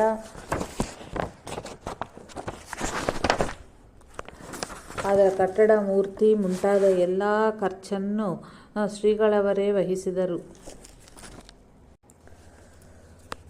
ಶಾಲಿವಾಹನ ಶಕೆ 1877 ಮನ್ಮಥನಾಮ ಸಂವತ್ಸರ ಚೈತ್ರ ಶುದ್ಧ ಪೌರ್ಣಮಿ ಎಂದು ತಾರೀಕು ಏಪ್ರಿಲ್ 7, 1955 ಗುರುವಾರ ಶ್ರೀ ಪಂಚಮುಖಿ ವೀರಾಂಜನೇಯ ಪ್ರತಿಷ್ಠೆಯು ಶ್ರೀಗಳವರ ಅಮೃತಹಸ್ತದಿಂದ ನೆರವೇರಿತು. ಏಪ್ರಿಲ್ 8, 1955 ಶ್ರೀ ಶಂಕರನಾರಾಯಣ ದೇವಸ್ಥಾನಕ್ಕೆ ಸಂಬಂಧಪಟ್ಟ ಒಂದು ಕಟ್ಟಡದ ಕಾರ್ಯಕ್ಕೆ ಅಧ್ಯಕ್ಷರಾಗಬೇಕೆಂಬ ಅಲ್ಲಿಯ ಜನರ ಪ್ರಾರ್ಥನೆಯ ಮೇರೆಗೆ ಶ್ರೀಗಳವರು ಮುಖ್ಯಾಧ್ಯಕ್ಷರಾಗಿ ವ್ಯವಹಾರಕ್ಕಾಗಿ ಬೇರೆಯವರನ್ನು ಉಪಾಧ್ಯಕ್ಷರನ್ನಾಗಿ ನೇಮಿಸಿದರು. ಆ ಕಟ್ಟಡದ ಉದ್ಘಾಟನಾ ಸಮಾರಂಭವು ಮುಂದೆ ಶ್ರೀಗಳವರಿಂದಲೇ ಆಯಿತು. ನೂತನ ಧ್ವಜ ಸ್ತಂಭದ ಪ್ರತಿಷ್ಠೆಯು ಶ್ರೀಗಳವರ ಅಮೃತಹಸ್ತದಿಂದಲೇ ಆಯಿತು. ಇಲ್ಲಿ ಶ್ರೀಗಳವರ ವಾಸ್ತವ್ಯವು ದೇವಸ್ಥಾನದ ಮುಖ್ಯಸ್ಥರಾದ ಶ್ರೀನಿವಾಸ ಉಡುವರ ಮನೆಯಲ್ಲಿ ಆಗಿತ್ತು. ಒಂದು ದಿನ ಪೂರ್ವಾಹ್ನದ ಕಾರ್ಯಕ್ರಮಗಳನ್ನು ಸಾಂಗವಾಗಿ ನೆರವೇರಿಸಿ ಶ್ರೀಗಳವರು ಮಧ್ಯಾಹ್ನದ ಸ್ನಾನ ಭಿಕ್ಷಕ್ಕಾಗಿ ಮುಕ್ಕಾಮಿನ ಸ್ಥಳವಾದ ಉಡುಪರ ಮನೆಗೆ ಬಂದರು. ಒಮ್ಮೆಲೆ ಶ್ರೀಗಳವರ ದೇಹಾರೋಗ್ಯವು ಚೆನ್ನಾಗಿರದಂತೆ ಅವರಿಗೆ ಭಾಸವಾಗಿ ಸ್ವಲ್ಪ ವಿಶ್ರಾಂತಿ ಮಾಡಿ ಸುಧಾರಿಸಿಕೊಂಡರೆ ಸ್ನಾನಕ್ಕೆ ತೆರಳುವುದೆಂದು ನಿಶ್ಚಯಿಸಿ ವಿಶ್ರಾಂತಿಗಾಗಿ ಮನೆಯ ಮಹಡಿ ಕಡೆ ತೆರಳಿದರು. ಸ್ವಲ್ಪ ಹೊತ್ತಿನಲ್ಲಿಯೇ ಮೈಯೆಲ್ಲ ಉರಿಯಾಗ ತೊಡಗಿ ನೆಲದ ಮೇಲೆ ಅತ್ತಿತ್ತ ಉರುಳಾಡತೊಡಗಿದರು. ಸಮೀಪದಲ್ಲಿ ಇದ್ದವರಿಗೆ ದಿಕ್ಕು ತೋಚದಂತಾಯಿತು. ದೇವಗಣಗಳು ಮೈಮೇಲೆ ಬರುತ್ತಿದ್ದವನೊಬ್ಬನು ಶ್ರೀಗಳವರ ಜೊತೆಗೆ ಸೇವೆ ಮಾಡಿಕೊಂಡಿದ್ದವನು ಪದ್ಧತಿಯಂತೆ ದೇವಗಣ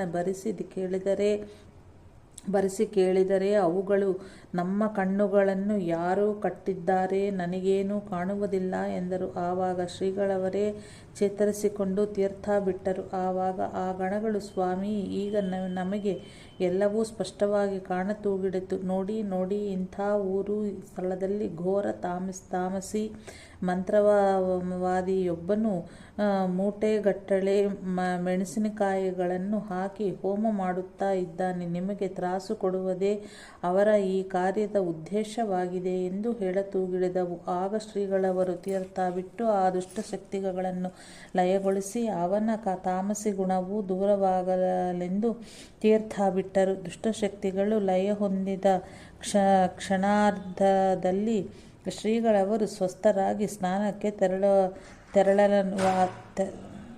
ತೆರಳನುವಾದರು. 4-5 ನಿಮಿಷಗಳ ಹಿಂದೆ ತಡೆಯಲಾರದೆ ಹೊರಲಾಡುತ್ತಿರುವ ಈಗ ಸ್ನಾನಕ್ಕೆ ತೆರಳುವುದನ್ನು ನೋಡಿದರೆ ಯಾರಿಗೆ ತಾನೇ ಆಶ್ಚರ್ಯವಾಗಲಿಲ್ಲ. ಇದನ್ನು ಕಂಡು ಒಬ್ಬನು ಕೇಳಿದನು, ಗುರುಗಳೇ, ಈ ದುಷ್ಟಶಕ್ತಿಗಳಿಗೂ ಇಷ್ಟು ಸಾಮರ್ಥ್ಯವಿರುವುದೇ? ಆಗ ಶ್ರೀಗಳವರು ಮುಗುಳಗುತ್ತಾ, ತಮ್ಮ ಒಳ್ಳೆಯದಾಗಲಿ ಕೆಟ್ಟದ್ದಾಗಲಿ ಮಂತ್ರಕ್ಕೆ ಒಂದು ಶಕ್ತಿ ಸಾಮರ್ಥ್ಯವಿರಲೇಬೇಕಲ್ಲವೇ? ಇದ್ದೇ ಇರುತ್ತದೆ. ತಾಮಸಿ ಮಂತ್ರಗಳಿಗೂ ಏನು ಸಾಮರ್ಥ್ಯವಿಲ್ಲವೆಂದಾದರೆ ಸಾತ್ವಿಕ ವೇದಾದಿ ಮಂತ್ರಗಳಿಗೆ ಸಾಮರ್ಥ್ಯವಿದೆ ಎಂದಾದರೂ ಹೇಗೆ ನಂಬುವುದು? ಆದರೆ ಇವುಗಳ ಸಾಮರ್ಥ್ಯಕ್ಕೂ ಅವುಗಳ ಸಾಮರ್ಥ್ಯಕ್ಕೂ ಅಜಗಜಾಂತರವಿದೆ. ಅಲ್ಲದೆ ಆ ದುಷ್ಟಶಕ್ತಿಗಳ ಲಯ ನಾಶನದ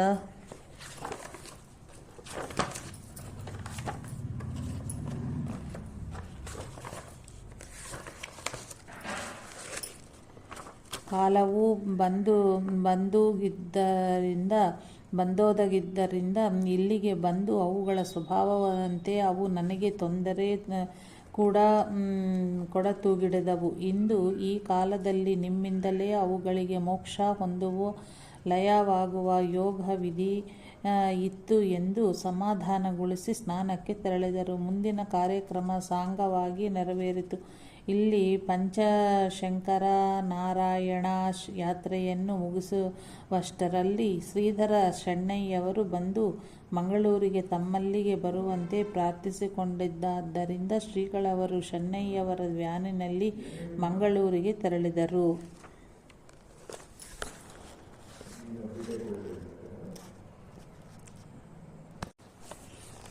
ತಲಕಾವೇರಿ. ಮಂಗಳೂರಿನಲ್ಲಿ ಕೆಲವು ದಿನ ವಿಶ್ರಾಂತಿಯನ್ನು ಪಡೆದು ಶ್ರೀಗಳವರು ತಲಕಾವೇರಿಗೆ ಹೋದರು. ಅಲ್ಲಿಗೆ ತಲುಪುವಾಗ ಸಂಜೆಯಾದ್ದರಿಂದ ತಲಕಾವೇರಿಯ ಕೆಳಭಾಗದ ಭಾಗಮಂಡಲದ ಒಬ್ಬರು ಅರ್ಚಕರ ಮನೆಯಲ್ಲಿ ರಾತ್ರಿ ಉಳಿದು ಮರುದಿನ ಪ್ರಾತಃಕಾಲ ಇಲ್ಲಿಯ ಸಂಗಮದಲ್ಲಿ ಸ್ನಾನಾದಿಗಳನ್ನು ತೀರಿಸಿ ಜೊತೆಗಿದ್ದ 8-10 ಜನ ಪರಿವಾರದೊಂದಿಗೆ ಮೇಲೆ ತಲಕಾವೇರಿಗೆ ಹೋದರು. ಇಲ್ಲಿಯ ಗ್ರಾಮದೇವತ ಈಶ್ವರ. ಶ್ರೀಗಳವರು ತಲಕಾವೇರಿಯ ಕುಂಡದ ಪಕ್ಕದಲ್ಲಿ ಇರುವ ಬ್ರಹ್ಮಗಿರಿಯ ಶಿಖರಕ್ಕೆ ಹೋಗಿ ಅಲ್ಲಿಯ ಕುಂಡದ ಮೃತ್ತಿಕೆಯನ್ನು ತಂದು ಮೈಗೆ ಹಚ್ಚಿ ಕಾವೇರಿ ಕುಂಡದಲ್ಲಿ ಸ್ನಾನಾದಿಗಳನ್ನು ತೀರಿಸಿದರು. ಕಾವೇರಿ ಕುಂಡದ ಮಹಾಪೂಜೆಯನ್ನು ವಿಜೃಂಭಣೆಯಿಂದ ಯಥಾಸಾಂಗವಾಗಿ ನೆರವೇರಿಸಿದರು. ಕುಂಡದ ಮೇಲ್ಭಾಗದಲ್ಲಿ ಅಶ್ವತ್ಥನಾರಾಯಣ ದರ್ಶನವೂ ಕೂಡ ಆಯಿತು. ಪುರಾತನ ಕಾಲದಿಂದಲೂ ಇದ್ದ ಹಾಗೆ ಇದೆ. ಸಾಮಾನ್ಯ 5-6 ಅಡಿ ಎತ್ತರವಿದ್ದಂತೆ ತೋರುತ್ತದೆ. ಇದನ್ನು ಅಗಸ್ತ್ಯರ ಸ್ವರೂಪವೆಂದು ಹೇಳುತ್ತಾರೆ. ಈ ಅಶ್ವತ್ಥ ವೃಕ್ಷದ ಮೇಲು ಬದಿಗೆ ಚಿಕ್ಕ ದೇವಸ್ಥಾನ ಇದೆ. ಇದರ ಹೆಸರು ಅಗಸ್ತೇಶ್ವರ ಎಂದಿರಬೇಕು. ಅರ್ಚಕರ ಹೊರತಾಗಿ ಇದರೊಳಗೆ ಇನ್ನಾರಿಗೂ ಪ್ರವೇಶವಿರಲಿಲ್ಲ. ಶ್ರೀಗಳವರ ಮಹತ್ವವನ್ನರಿತ ಅರ್ಚಕರು ಶ್ರೀಗಳವರನ್ನು ಒಳಗೆ ಹೋಗಿ ಪೂಜೆ ಮಾಡಿ ಬರುವಂತೆ ಪ್ರಾರ್ಥಿಸಿಕೊಂಡರು. ಅಂತೆಯೇ ಶ್ರೀಗಳವರು ಒಳಗೆ ಹೋಗಿ ಪೂಜೆ ಮಾಡಿ ಬಂದರು. ಶ್ರೀಗಳವರ ಭಿಕ್ಷದ ಏರ್ಪಾಟು ದೇವರ ನೈವೇದ್ಯಕ್ಕೆ ಮಾಡುವ ಅಡಿಗೆ ಮನೆಯಲ್ಲಿಯೇ ಆಯಿತು. ಕಾವೇರಿ ಕುಂಡದ ಮುಂದೆಯೇ ತೀರ್ಥರ ಕೆರೆ ಇದೆ. ಇಲ್ಲಿಯೇ ಎಲ್ಲರೂ ಸ್ನಾನವನ್ನು ಮಾಡುವರು. ಕಣ್ಣಿಗೆ ಕಾಣಲು ಈ ಕೆರೆಯು ದೊಡ್ಡದಲ್ಲದಿದ್ದರೂ ಒಮ್ಮೆಲೆ ಎಷ್ಟೇ ಜನ ಸ್ನಾನಕ್ಕೆ ಇಳಿದರೂ ಸ್ನಾನಕ್ಕೆ ಜಾಗವಿಲ್ಲವೆಂದಾಗುವುದಿಲ್ಲವೆಂದು ಹೇಳುತ್ತಾರೆ. ಎಲ್ಲಿ ತೀರ್ಥದ ಪೂಜೆ ಆಗುವುದೋ ಆ ಕಾವೇರಿ ಕುಂಡವು 3-4 ಅಡಿ ಮಾತ್ರ ಉದ್ದಗಲ ಹೊಂದಿದೆ. ಕೆರೆಯ ದಂಡೆಯ ಮೇಲೆ ಒಂದು ಧರ್ಮಶಾಲೆ ಇದೆ. ತಲಕಾವೇರಿಯಲ್ಲಿ ಹಗಲಲ್ಲಿ ಮಾತ್ರ ಯಾತ್ರಿಕರು ಉಳಿದುಕೊಳ್ಳಬಹುದು. ತುಲಾಮಾಸದ 1 ತಿಂಗಳ ಹೊರತಾಗಿ ಇಲ್ಲಿ ಯಾರೂ ರಾತ್ರಿ ಉಳಿಯುವುದಿಲ್ಲ. ಇಲ್ಲಿಯೇ ಸ್ವಲ್ಪ ಕೆಳಗೆ ಅರ್ಚಕರ ಮನೆಗಳಲ್ಲಿ ಬಂದ ಯಾತ್ರಿಕರಿಗೆ ಉಳಿಯಲು ಅನುಕೂಲವಾಗುವುದು. ಶ್ರೀಗಳವರ ಪೂರ್ವಾಶ್ರಮದ ಗೋತ್ರವು ಅಗಸ್ತ್ಯ. ಶ್ರೀ ಕಾವೇರಿ ಕ್ಷೇತ್ರದ ಯಾತ್ರೆಯನ್ನು ಮುಗಿಸಿ ಸಾಯಂಕಾಲ ಅಲ್ಲಿಂದ ಹೊರಟು ಶ್ರೀಗಳವರು ಮಂಗಳೂರಿಗೆ ಹಿಂದಿರುಗಿದರು. 3-4 ದಿನಗಳ ಅನಂತರ ಶೆಣೈಯವರನ್ನು ಆಶೀರ್ವದಿಸಿ ಶ್ರೀಗಳವರು ಸಂಚಾರಕ್ಕೆ ಹೊರಟರು.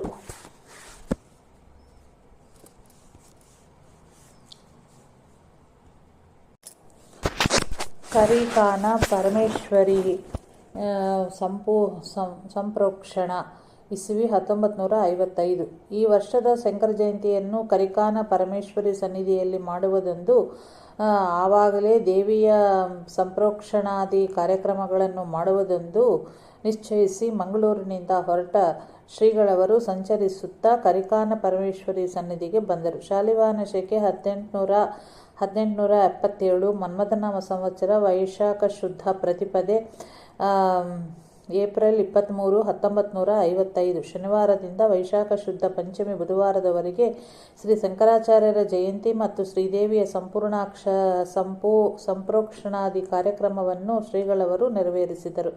ವೈಶಾಖ ಶುದ್ಧ ತದಿಗೆ ಎಂದು ನವನಿರ್ಮಿತ ಗುಡಿಗಳಲ್ಲಿ ವೀರಭದ್ರ ಮತ್ತು ಹುಲಿಯಪ್ಪ ದೇವರ ಪ್ರತಿಷ್ಠೆಯು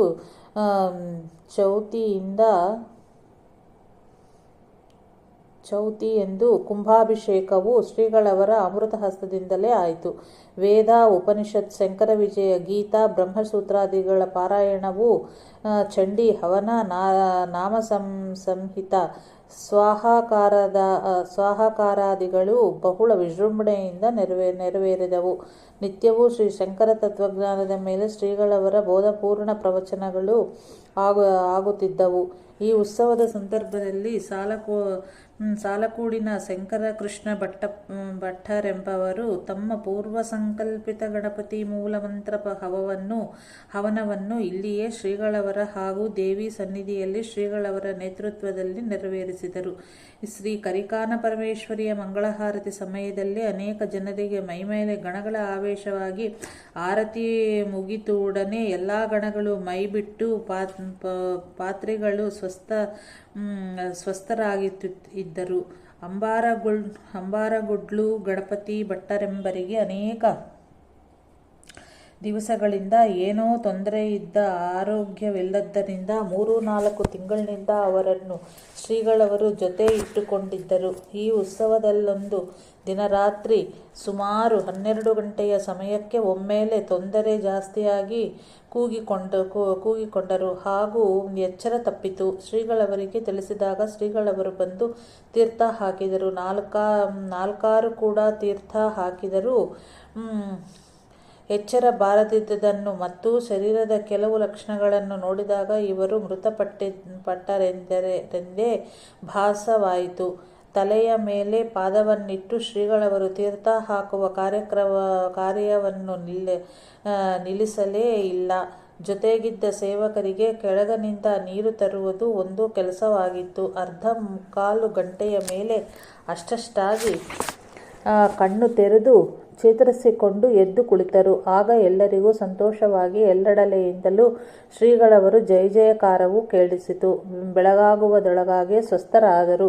ಮರುದಿನ ಗಣಪತಿ ಭಟ್ಟರು, ಗುರುಗಳೇ, ತಾವು ರಾತ್ರಿ ವಿಶ್ರಾಂತಿಗೈದವರು ಎದ್ದು ಬಂದು ಈ ನನ್ನ ದೇಹಕ್ಕಾಗಿ ಎಷ್ಟು ಪ್ರಯಾಸ ಪಡಬೇಕಾಯಿತು. ಈ ದೇಹವಿದ್ದರೆ ಏನು, ಹೋದರೆ ಏನು?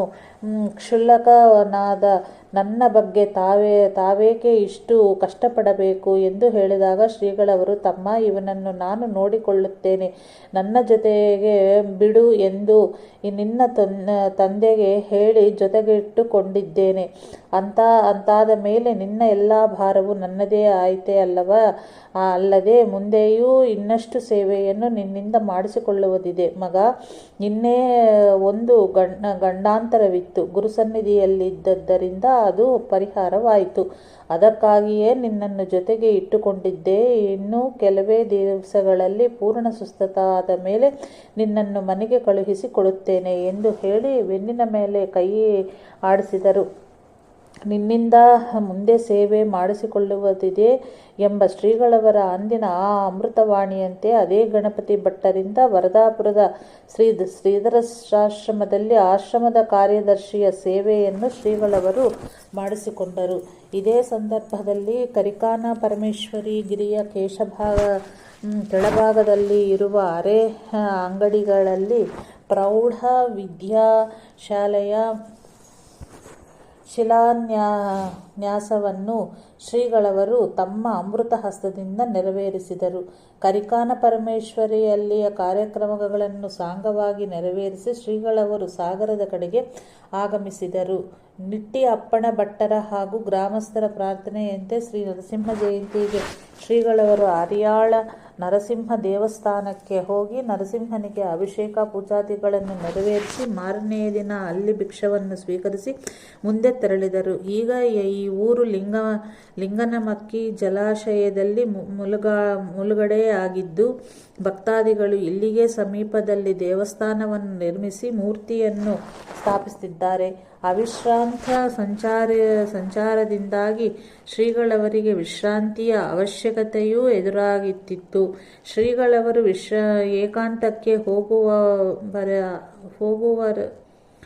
ಹೋಗುವವರಿದ್ದಾರೆ ಎಂಬ ವಾರ್ತೆಯೂ ಎಲ್ಲ ಕಡೆಗೆ ಪಸರಿತು. ಹೀಗಾಗಿ ದಿವಸದಿಂದ ದಿವಸಕ್ಕೆ ದರ್ಶನಕ್ಕಾಗಿ ಬಹುಳ ಜನರು ಸೇರತೊಡಗಿದರು. ಒಪ್ಪಿಕೊಂಡ ಭಿಕ್ಷೆಯ ಪೈಕಿ ಉಳಿದೆಂದರ ಸಾಗರದ ಅಗ್ರಹಾರದ ಒಂದು ಭಿಕ್ಷವಾಗಿತ್ತು.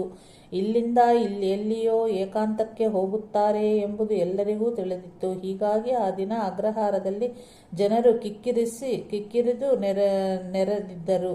ಶ್ರೀಗಳವರ ಮುಕ್ಕಾಮು ಅಗ್ರಹಾರದ ಹಳೆಯ ನಾರಾಯಣಾಶ್ರಮದಲ್ಲಿ ಆಗಿತ್ತು. ಭಿಕ್ಷವಾದ ಮೇಲೆ ಎಲ್ಲರಿಗೂ ತೀರ್ಥ ಮಂತ್ರಾಕ್ಷತೆಗಳನ್ನು ದಯಪಾಲಿಸಿದರು. ಸಾಯಂ ಸ್ನಾನಾಗ್ನಿಗಳನ್ನು ಪೂರೈಸಿ ಮೊದಲೇ ಸಿದ್ಧಪಡಿಸಿದ್ದ ಕುಂದಾಪುರದ ರಾಜುವಿನ ಕಾರಿನಲ್ಲಿ ಪ್ರಯಾಣ ಬೆಳೆಸಿದರು. ಸಾಗರದಿಂದ ಹೊರಟು ಕಾರು ತೀರ್ಥಹಳ್ಳಿಯ ಸಮೀಪ ದಾರಿ ತಪ್ಪಿ ಒಂದು ಕಡೆಗೆ ಕಾರಿನ ಗಾಳಿಗಳು ಕೆಸರಿನಲ್ಲಿ ಹೂತು ಮುಂದೆ ಹೋಗಲಿಲ್ಲ. ಸರಿಯಾದ ಪರಿಚಯವಿದ್ದ ದಾರಿಯಾದರೂ ಅದು ತಪ್ಪಿ ಹೀಗೆ ಕಾಯಿತು ಎಂದು ಶ್ರೀಗಳವರು ದಿವ್ಯದೃಷ್ಟಿಯಿಂದ ನೋಡಲು ಇದು ಒಬ್ಬ ಬ್ರಹ್ಮರಾಕ್ಷಸನ ಕೃತಿಯಂತಲೇ ಆಗಿತ್ತು. ಅವನು ತನ್ನ ಉದ್ಧಾರಕ್ಕಾಗಿ ಶ್ರೀಗಳವರ ಕಾರನ್ನು ಹಿಂಬಾಲಿಸಿ ಬಂದದ್ದ ಎಂತಲೂ ತಿಳಿದು ಆತನ ಉದ್ಧಾರ ಮಾಡಿದರು. ಇದು ರಾತ್ರಿ 12-1 ಗಂಟೆಯ ಸಮಯವಿರಬಹುದು. ಕಾರಿನ ಚಾಲಕನನ್ನು ಏನು ಮಾಡಿದರೋ ಹೂತಿದ್ದ ಕಾರನ್ನು ಮೇಲೆತ್ತಲಾಗಲಿಲ್ಲ. ಶ್ರೀಗಳವರು ಕಾರಿನಲ್ಲಿಯೇ ಬೆಳಗಿನವರೆಗೂ ಕಳೆಯಬೇಕಾಯಿತು. ಬೆಳಗಾಗುತ್ತಲೇ ಅಕ್ಕಪಕ್ಕದಲ್ಲಿ ಹೋಗಿ ಕೆಲ ಜನರನ್ನು ಒಟ್ಟು ಮಾಡಿ ಕಾರನ್ನು ಎತ್ತಲಾಯಿತು. ಕಾರನ್ನು ಎತ್ತಲು ಬಂದ ಕೂಲಿಕಾರ ಜನರೆಲ್ಲರೂ ಕುಂದಾಪುರದ ಕಡೆಯವರೇ ಆಗಿದ್ದು ಅವರಿಗೆ ಪ್ರಸಾದ ರೂಪವಾಗಿ ಸ್ವಲ್ಪ ಹಣ ಕೊಡುವಂತೆ ಶ್ರೀಗಳವರು ಹೇಳಿದಾಗ ಅವರು, ಸ್ವಾಮಿ, ನಿಮ್ಮ ದರ್ಶನಕ್ಕಾಗಿ ಎಷ್ಟೋ ದಿವಸಗಳಿಂದ ನೀವಿದ್ದಲ್ಲಿಗೆ ಬರಬೇಕಂತ ಬಯಸಿದ್ದೆವು. ನೀವಿದ್ದಲ್ಲಿಗೆ ಬಂದರೂ ನಮಗೆ ಇಷ್ಟು ಆನಂದವಾಗಿ ದರ್ಶನ ಸಿಗುವುದು ದುರ್ಲಭವಾಗಿತ್ತು. ಇಂದು ನಮ್ಮ ಭಾಗ್ಯೋದಯವಾಗಿ ಅನಾಯಾಸವಾಗಿ ನಾವಿದ್ದಲ್ಲಿಗೆ ಬಂದು ನಮ್ಮಿಂದ ಈ ಸಣ್ಣ ಸೇವೆಯನ್ನು ಸ್ವೀಕರಿಸಿ ದರ್ಶನವಿತ್ತೀರಿ. ಇದಕ್ಕಿಂತ ಹೆಚ್ಚಿನದು ಇನ್ನೇನಿದೆ ಎಂದು ಹೇಳಿ ಶ್ರೀಗಳವರು ಕೂಡಿಸಿದ್ದ ಹಣವನ್ನು ಪಾದಕ್ಕೆ ಕಾಣಿಕೆ ಹಾಕಿ ಸಂತೋಷದಿಂದ ಹಿಂದಿರುಗಿದರು. ಸಾಗರದಿಂದ ಹೊರಡುವಾಗ ನೇರವಾಗಿ ಮಂಗಳೂರಿಗೆ ಹೋಗುವುದೆಂದು ನಿಶ್ಚಯಿಸಿ ಹೊರಟಿದ್ದಾಗಿತ್ತು. ಆದರೆ ರಾತ್ರಿಯಲ್ಲಿ ಇಷ್ಟು ವಿಳಂಬವಾಗಿ ಈಗ ಮಧ್ಯಾಹ್ನ ಸಮೀಪಿಸುತ್ತಿದ್ದರಿಂದ ಇಲ್ಲಿಗೆ ಸಮೀಪದ ಬಾರಕೂರಿಗೆ ಹೋಗಿ ಅಲ್ಲಿ ಭಿಕ್ಷವನ್ನು ತೀರಿಸಿ ಮುಂದೆ ಹೋಗುವಣ ಎಂದು ಶ್ರೀಗಳವರು ಬಾರಕೂರಿಗೆ ಆಗಮಿಸಿದರು.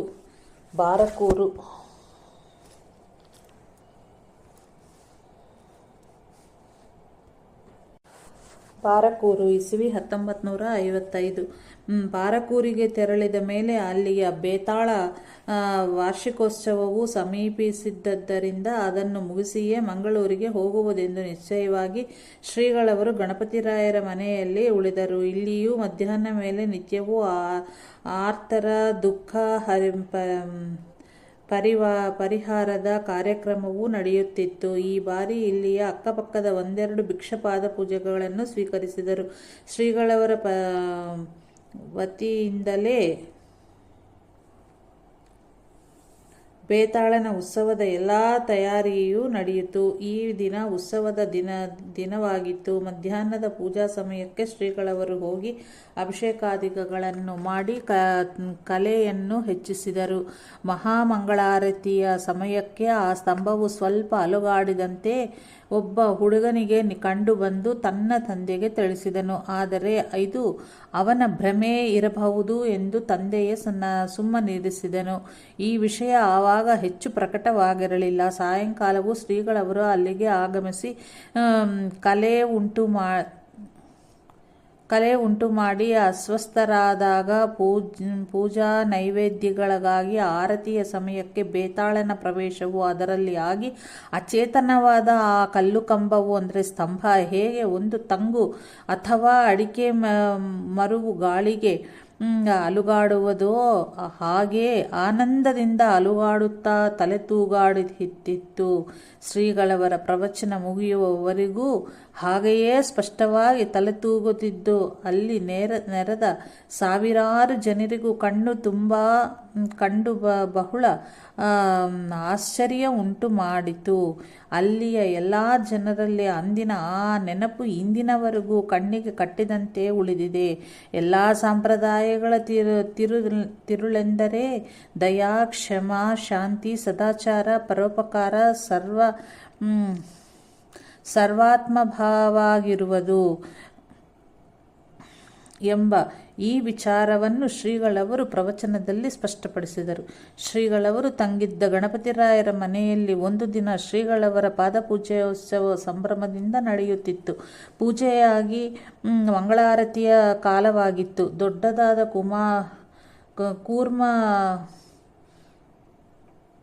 ಕೂರ್ಮರತಿಯಲ್ಲಿ ತುಪ್ಪದಲ್ಲಿ ಅದ್ದಿ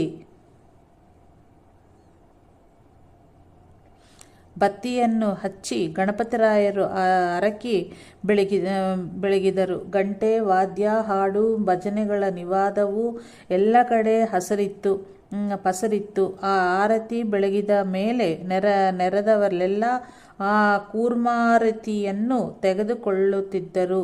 ಈ ಜನಸಂದಣಿಯ ಮಧ್ಯದಲ್ಲಿ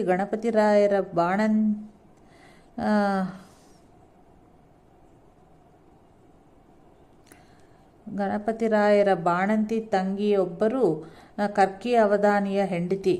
ಒಂದೂವರೆ ತಿಂಗಳು ಪ್ರಾಯದ ಎಳೆಯ ಕೂಸನ್ನು ಎರಡು ಕೈಯಲ್ಲಿ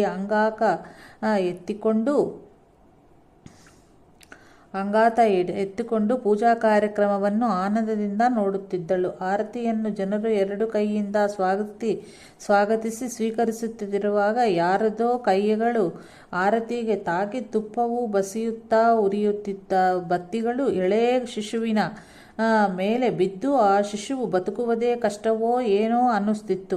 ಇಷ್ಟರಲ್ಲಿ ಯಾರೋ ಒಳಗೆ ಹೋಗಿ ಶ್ರೀಗಳವರಿಗೆ ಸಮಾಚಾರ ತಿಳಿಸಿದರು. ಕೂಡಲೇ ಶ್ರೀಗಳವರು ಬಂದು